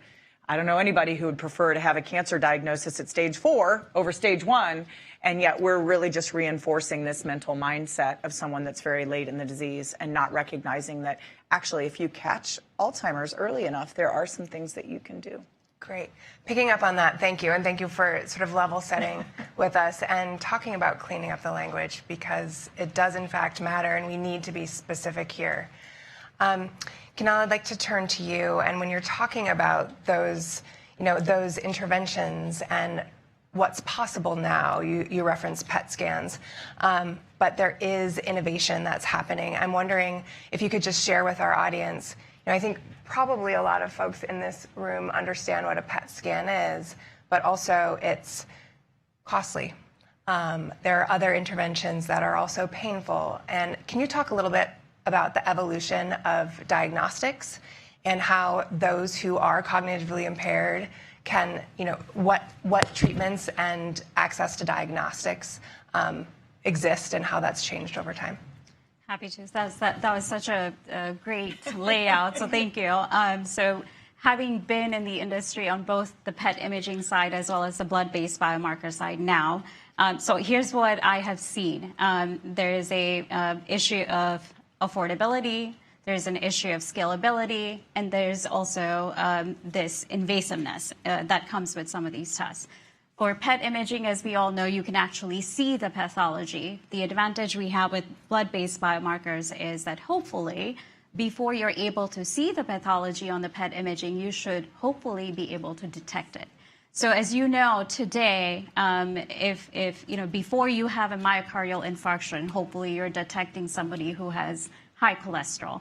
Before you have need for, removing one of your limbs because you're a diabetic patient, you're actually observing a patient with hemoglobin A1C over the years. So that's where I hope is going to be the story of blood-based biomarkers with Alzheimer's disease dementia, as you correctly said it. With treatment, I think it's also so important detecting these patients earlier and earlier. So as the two currently approved disease-modifying therapies stay in Alzheimer's disease dementia. They're only able to prescribe those if patient has mild cognitive impairment or early Alzheimer's disease. We're not in a place where you can prescribe those medication early. Those research studies are ongoing. Or it might just very well be that it's too late once the patients have passed that early Alzheimer's disease dementia space. So I think that's where the blood-based biomarkers could really make a big impact for patients. And, you know, for when you start thinking about patients as well, think about patients who have to go seek an appointment, how far out your appointments are for PET imaging, for MRI. It could be months out. You're not really getting the results as fast as you would with blood-based biomarkers, where you can get results hopefully within minutes. Some of our blood-based biomarkers can now pour results out within 10 to 30 minutes, depending on which biomarker you're testing. Versus a PET imaging, you're as a patient, you're sitting in an imaging room. You will be given an IV tracer. Then as a patient, you have to sit in the room for up to about perhaps 60 minutes before a technician can take you into the room to actually scan you. Then it also requires a physician who is very well trained to be able to read those images. Each tracer that's out there has its own requirement of how you read those images, and then you hopefully convey those results to the patient at your next appointment. So it's time and inconvenience for patients and also caregivers in this space. Thank you for laying that out for us. And I'm wondering where we stand at present with blood-based biomarkers. William, if you could dive into that a little bit. It sounds like we're on the cusp of transformational change as it relates to diagnosis and also then treatment and interventions. But is that reality? Well, I think, is my microphone on? I think so. It's in your lap. Oh, I was dropping. I'm sorry. I goofed when I got up here. I apologize. Yeah. I think he just needs to click. Yeah. Can you hear me? Yeah. Okay. Great. So I think we're much closer to reality, but not quite there yet. I think there's an element of responsible rollout. What we're talking about right now is the future, right? When we have affordable, easy, low-harm treatments or even prevention. So right now, the disease-modifying therapies still require IV infusion every other week or every month, and it has to be carefully monitored with serial MRIs, and a large number of people are excluded for one contraindication or another.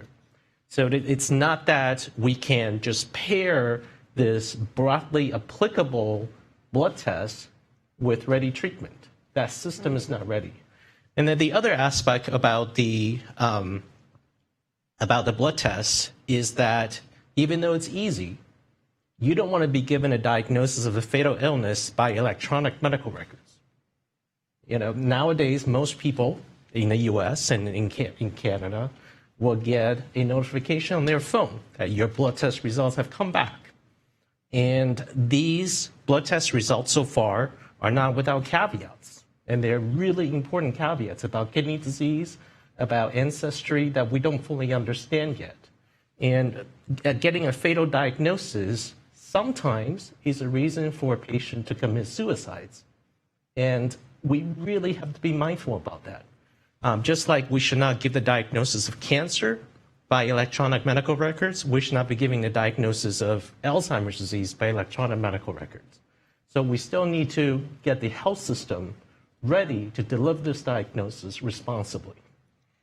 Melissa, I'm wondering if you can pick up on that. And it's an incredibly important point about ethical and responsible rollout, especially when we're looking at a transformational technology and innovation. And so how are you thinking about that and how to potentially integrate blood-based biomarkers into clinical care? So Dr. Hu's right. It's incredibly important that we have health systems that are ready for our global aging populations. I might disagree that this is all futuristic. I actually think that there's things that we can and should be doing today with the innovations we have ready. So the Davos Alzheimer's Collaborative takes clinically ready innovation and puts it into real-world settings in a controlled environment, and then measures using implementation science the barriers and facilitators to adoption. So many of you probably know this, but research shows that across all therapeutic areas, it takes between 15 and 20 years for a new technology to be adopted as standard of care. Well, I don't know about you, but this is a progressive neuropathological disease, and I'm not willing to wait 15 to 20 years for these innovations to get to patients. So the DAC team has now done 70 sites across 19 countries in 5 continents.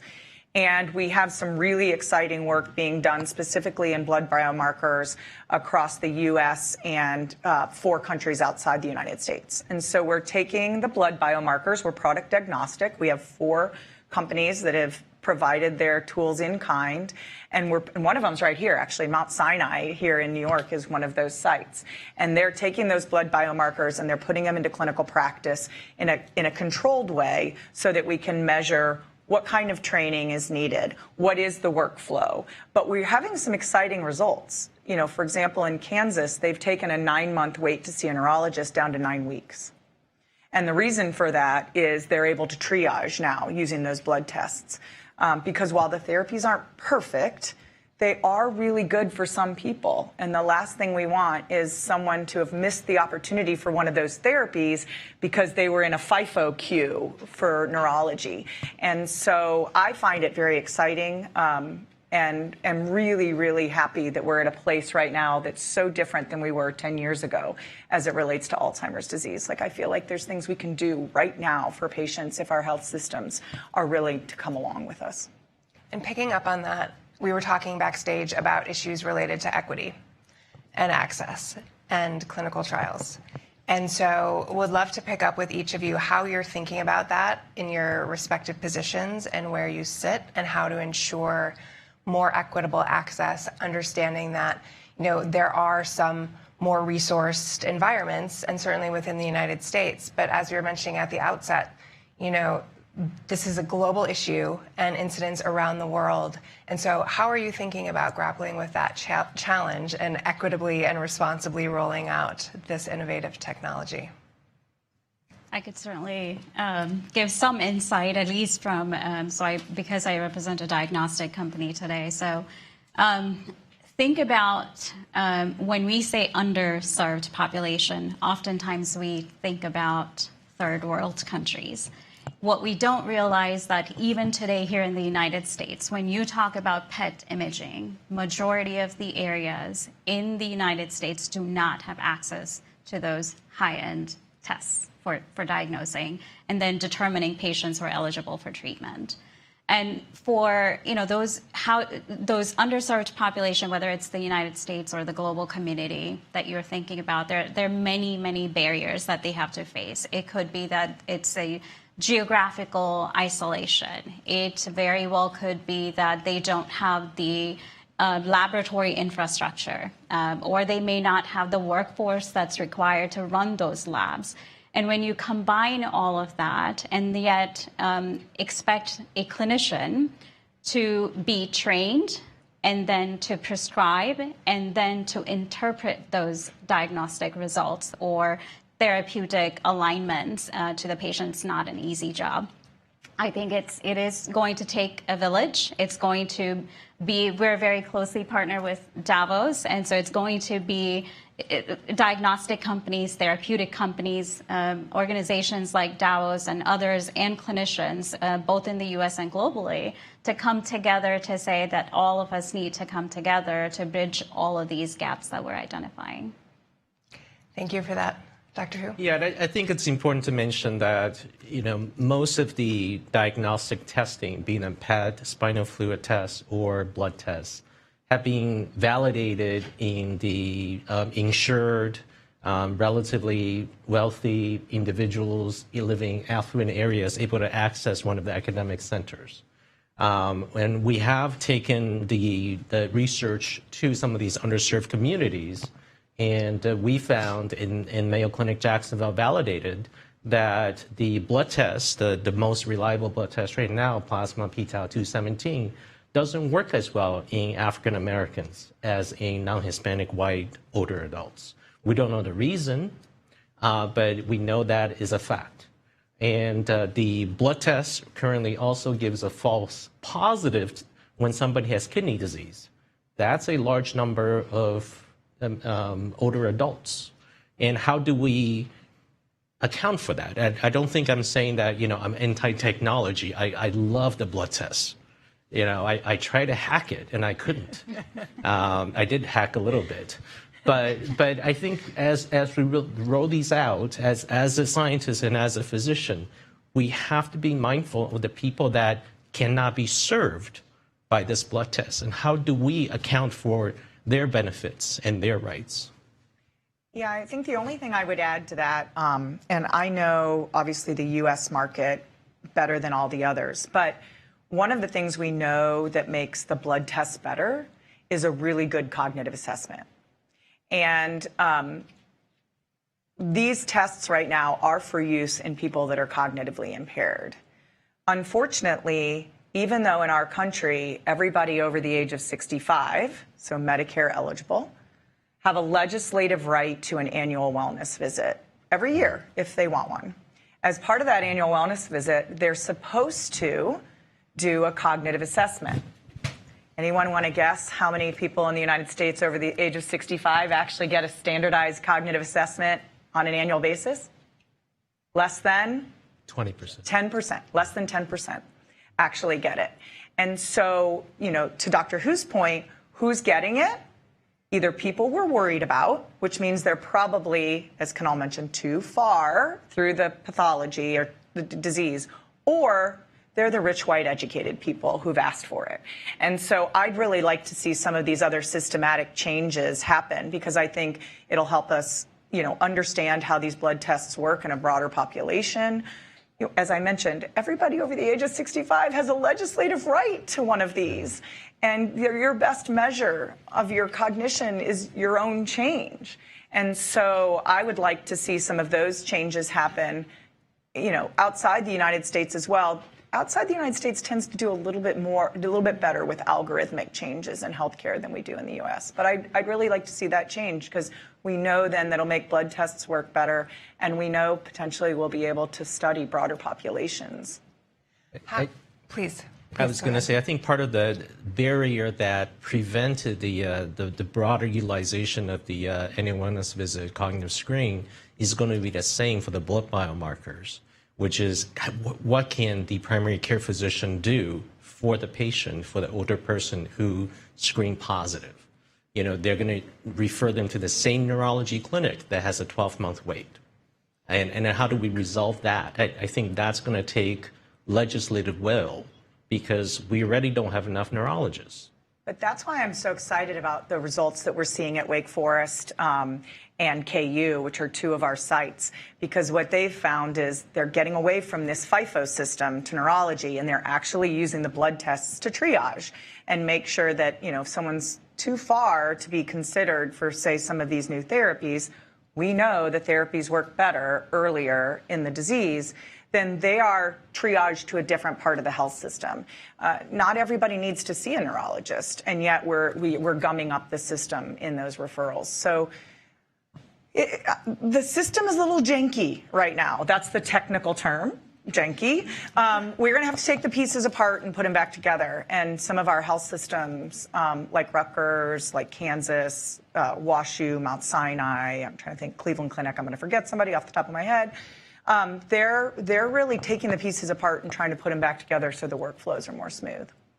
And with all of that said, I'm curious what excites you about the conversations this week. You mentioned that there is actually more discussion about brain health, cognitive health, and Alzheimer's in particular, which is different than it has been in past. And there is a real opportunity to understand this more deeply from a technical level, but also the kinds of collaboration and partnerships that are necessary for this systems change. And so coming out of UNGA, what are your goals in terms of concrete actions that can drive this innovation forward so it can have impact on those with Alzheimer's going forward? Dr. Hu, we'll start with you, and then we'll go down the line. Sure. I think what is clear is that we can't continue with the silos that we've been so comfortable living in. And the manufacturers, the diagnostics, the health systems, and civil society have to get together.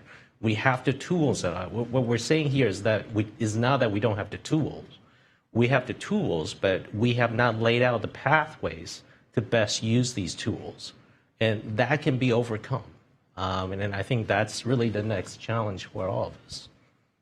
I would piggyback and agree exactly what you said. It's the education gap across whether it's clinicians, patients, caregivers, and then perhaps the evidence generation, staying consistent. All of us need to come together.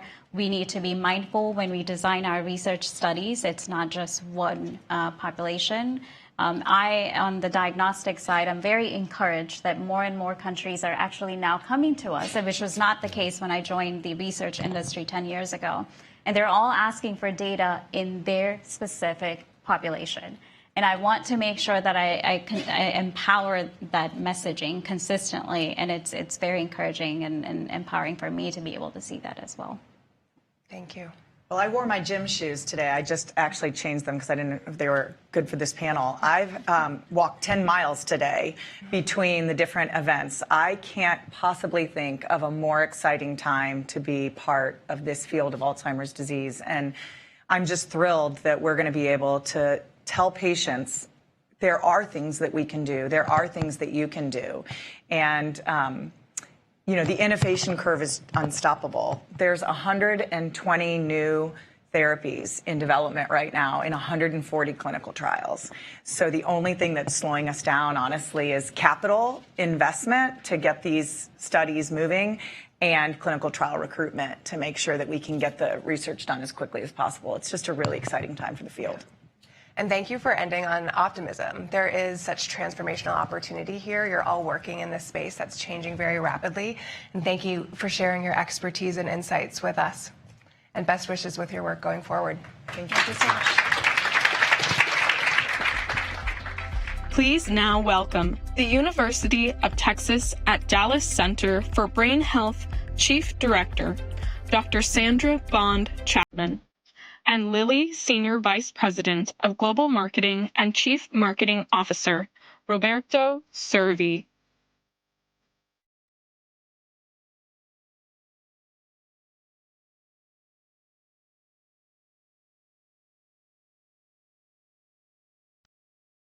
Thank you.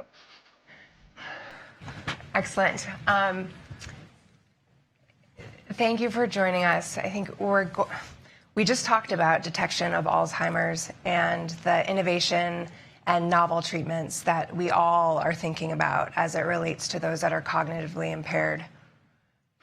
Let's move upstream and let's talk about early detection. I know both of you are working very much at the front lines of this issue.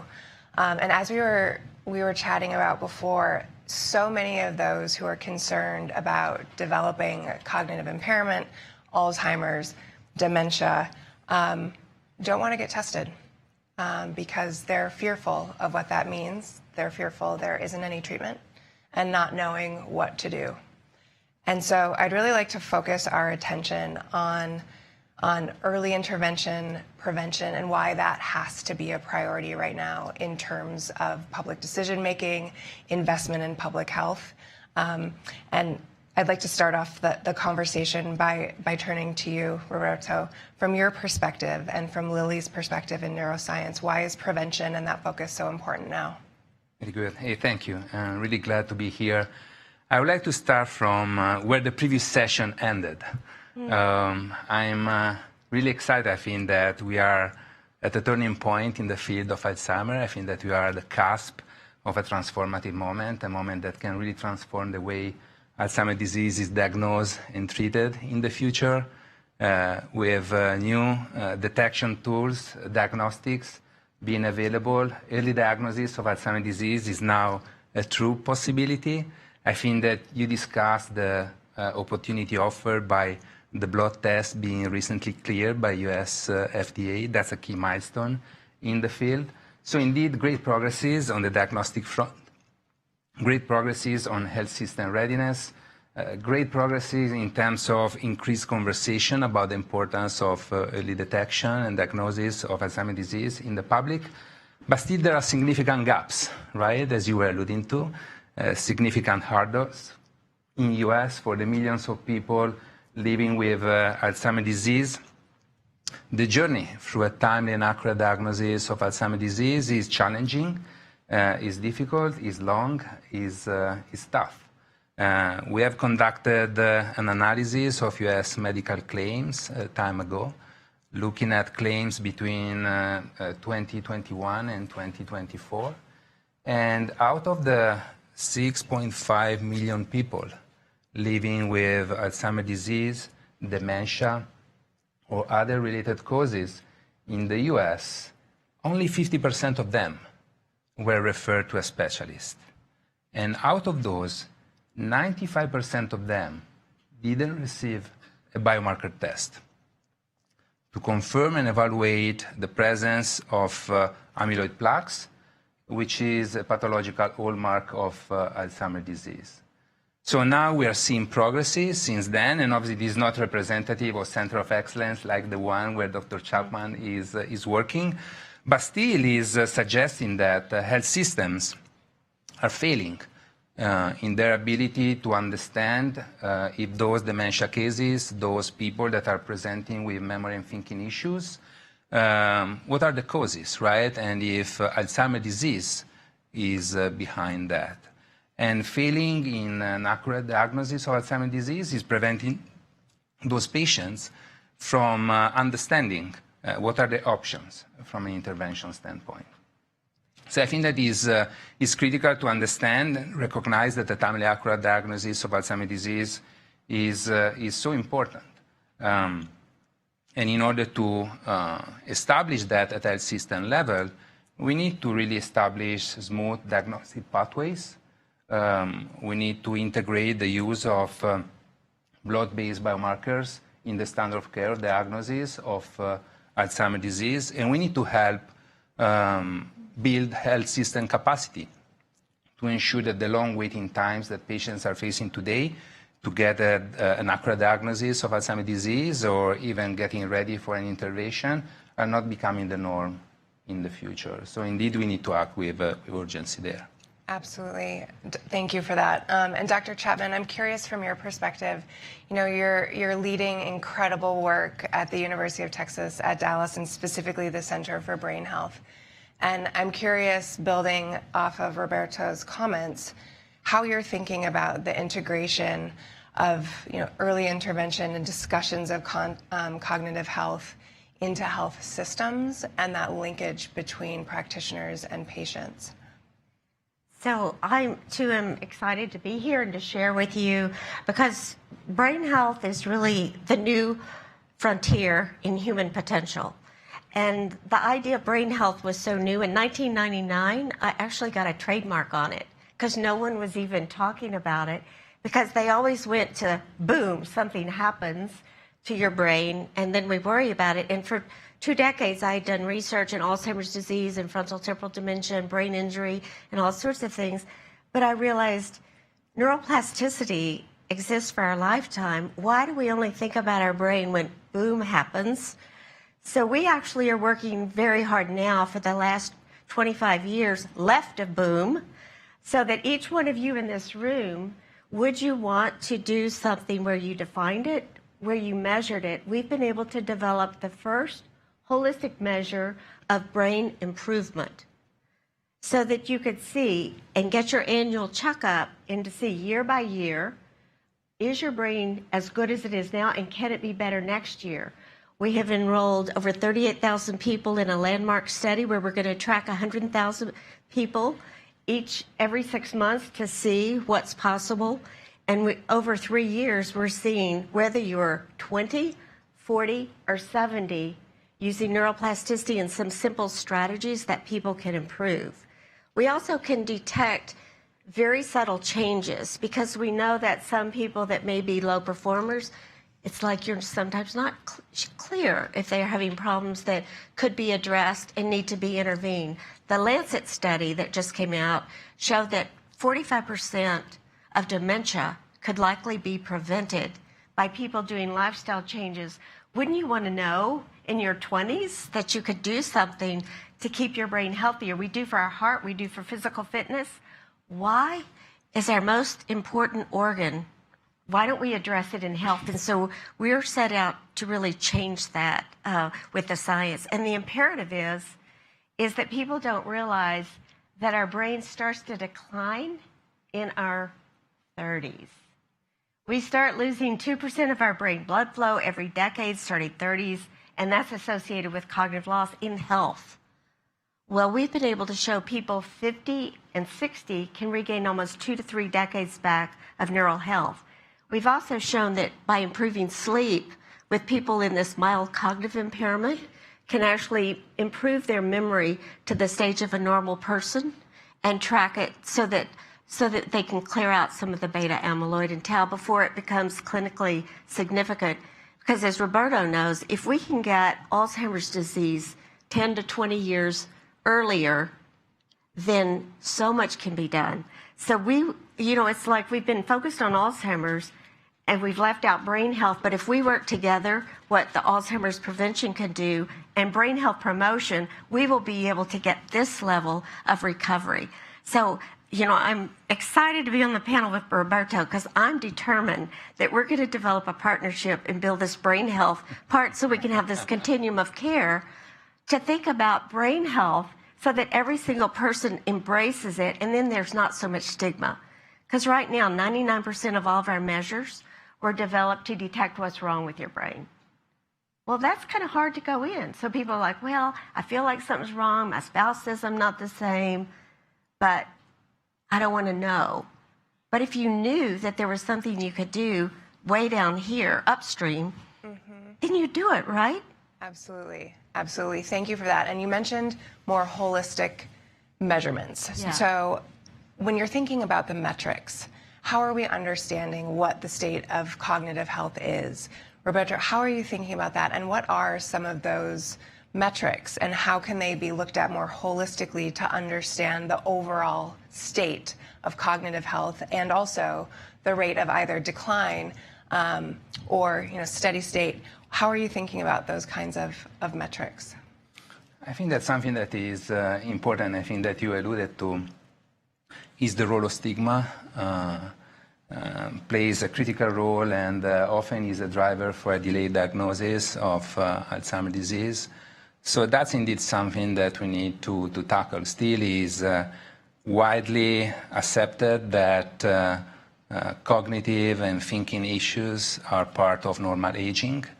And too often patients do wait too long before bringing those issues at the attention of their healthcare providers.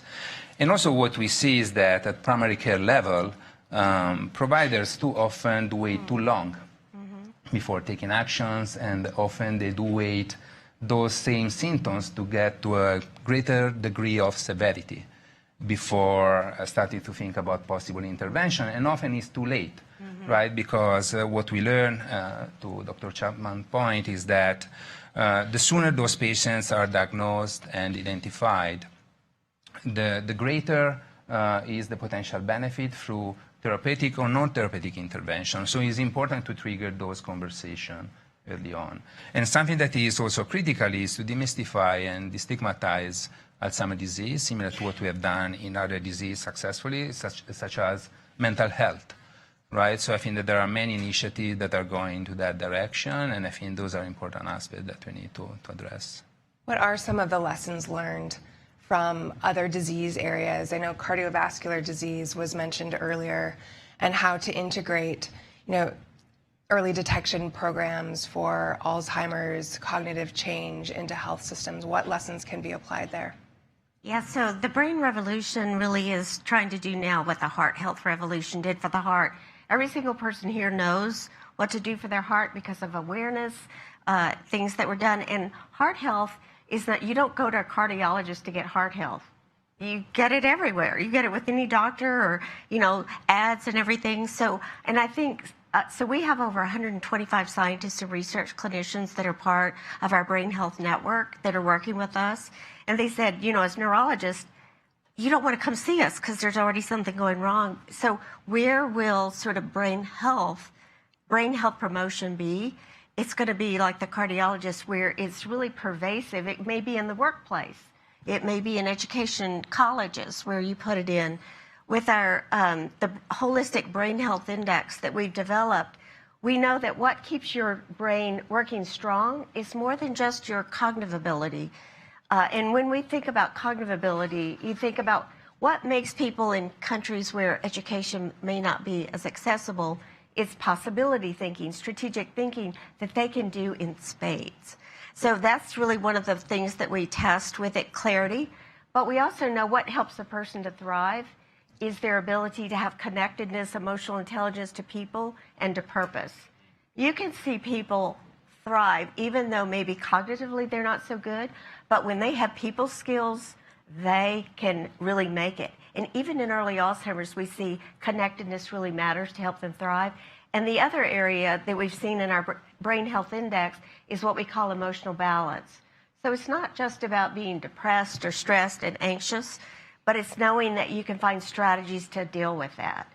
And so as people begin to see very early on that there's things they can do, it changes the way that they can be proactive. So just like heart health, people are being very proactive about their heart health because, people used to think they would die. My parents, that's what they were afraid of, cancer or heart health. Now you think, I shouldn't die of heart.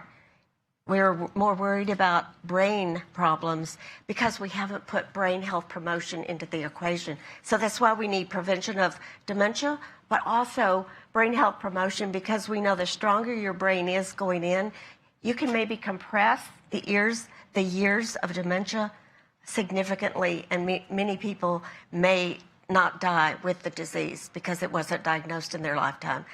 For me, together, the partnership of brain health promotion and Alzheimer's prevention has got to work together for us to have our brain, because people we're living longer, right? Longevity, but peak brain years have not changed from 30. That sucks, right? Yes, very well put. If I can maybe build on the importance of being proactive about brain health and brain care. As Lily, we recently launched a campaign that is named Brain Health Matters, that is really intended to achieve those goals, right? Really start to engage, trigger conversations and proactiveness about taking care of our brain health, similar to what we do for other aspects of our health, and also triggering those conversations, right? Because it's important, again, to demystify, destigmatize Alzheimer and overcome some of those hesitations, those issues, those barriers that are preventing us to have those conversations way earlier than we normally have. And how can you equip clinicians with early detection tools and training so that they're better positioned to identify early onset or cognitive decline? Yeah, I think we need to equip them with measures that are more sensitive than the ones we have, that by the time you miss the MOCA and the mini middle stages, some of the exams being used, it's too late. So that's why we need something that really looks at a person where they are and have an annual checkup so that you can really kind of track them and will know as soon as. So this measure is not only sensitive, the Brain Health Index, to the upward potential, and is the only one globally, and we're right now in 50 states and 65 countries, that's shown that people can continuously improve. And it's not just about someone being 50, 60, or 70. We're seeing it in people 20. So it's having people realize that potential. Clinicians need to know that, whether it's female doctors, cancer doctors, how the brain can rebound, so that we begin to embrace neuroplasticity. It's like we've left this incredible harnessed engine that can change more than any other thing in our body. I'm just like, it's a cause whose time has come. When someone was asking me about the sandwich generation, where someone may worry about my parents with dementia, and I worry about them, and then you have kids. Well, I said, if you think about the neuroplasticity of your kids, you never lose neuroplasticity. So why don't we yes, worry about our parents, but why don't we embrace the neuroplasticity that we do with it when we see in young kids? What's really needed to communicate that across the board, and to overcome not only the stigma, but the fear of those to really understand what's going on cognitively? How do you communicate that more broadly so more people will enroll in the studies and there'll be greater awareness and, so that we can all take a little bit more control over our own cognitive health going forward? Maybe I can start. I think that there are some great examples looking across the world because many of these challenges are really common. So, for instance, in Japan, Alzheimer's is really high in the governmental agenda, and they are really committed to establish and create a dementia-friendly type of society. And for instance, the city of Kobe, which is at the forefront of this initiative, is recognized for being one of the world-leading centers for research and commitment to Alzheimer's. And what they're doing is really to put together the industry, the different stakeholders, policymakers, government, the academia, to really focus on two key areas in particular. The first one is really increase education and awareness of Alzheimer's disease in the public, but also the importance of early detection of Alzheimer's disease. And the second key focus area for them is really to establish seamless systems from the moment of identification of the patients until the point of care of those same patients. And by doing this, they're really trying to overcome the stigma associated with Alzheimer's disease, and this, I think, represents a great blueprint for other countries that might want to follow a similar type of approach where the aging society is becoming a challenge. China is doing something very similar. They have deployed last year the National Action Plan for Dementia, which is a roadmap up to 2030. And again, they're also very committed to establish a dementia-friendly society. In their case, they're focused on two aspects, prevention and care. In order to do that, they're really committed to embrace innovation on the diagnostic front and the therapeutic front, and also establish clear processes to have that innovation available for patients in China. In the municipality of Beijing, there are 32 measures being implemented at the moment to foster that commitment, and so I think that we learn a lot from that. Yeah, there's incredible work being done at scale, and I appreciate you pinpointing some of those international examples that can be learned from. And we're about out of time, but Dr. Chapman, I'd like to end with you. Both of these panels had great enthusiasm about the opportunity before us to really lean in and embrace our opportunity here. And I'm curious what excites you about the moment that we're in and what you at the center are prioritizing next. So one of the things, there's so many things I'm excited about. You can probably tell. One is that we're looking to develop a marker of optimizing the brain's biological age. What is it? So that people can see exactly where it is and try to strengthen that. The second thing is that people, regardless of their starting point, whether you're a peak performer, we've worked with Navy SEALs, CEOs, we're showing continuous improvement in them, but even the lowest performers where they don't feel like, well, I can't improve, are showing significant change. If we started, let's just say we detect Alzheimer's 20 years earlier than when you show the full-blown symptoms, what if we started not only with the drug, but with some of the cognitive strategies that have shown to take advantage of neuroplasticity? Think about what the drug plus the cognitive strategies could do to elevate the strength of the brain. That's what I'm excited about. You said it well earlier, embrace neuroplasticity. I think we can all do that. Thank you very much to both of you for your time today and your insights.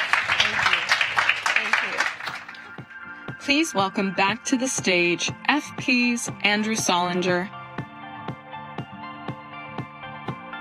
With us through this evening. I know it's late. We've learned a lot about NCDs, about CKD. I'm so pleased with the discussions that we've had. Really quite interesting. I just wanted to take a moment to thank again our partners, Lilly, Merck, Roche, our supporting partners, Danaher Diagnostics, Pax Sapiens, and Siemens Healthineers. Those of you who tuned in online and are watching the tape, of course. But I wanted to end by thanking Boehringer Ingelheim and Shashank Deshpande. It really is incredible, everything that you've done to focus on growing awareness of CKDs, as we were discussing earlier, culminating with your discussion tomorrow at the high-level meeting. But I'll leave the floor to you to introduce drinks that we'll have in the next room. Please, Shashank. Thank you. Thank you, everyone. And I'll keep it short, even though I have plenty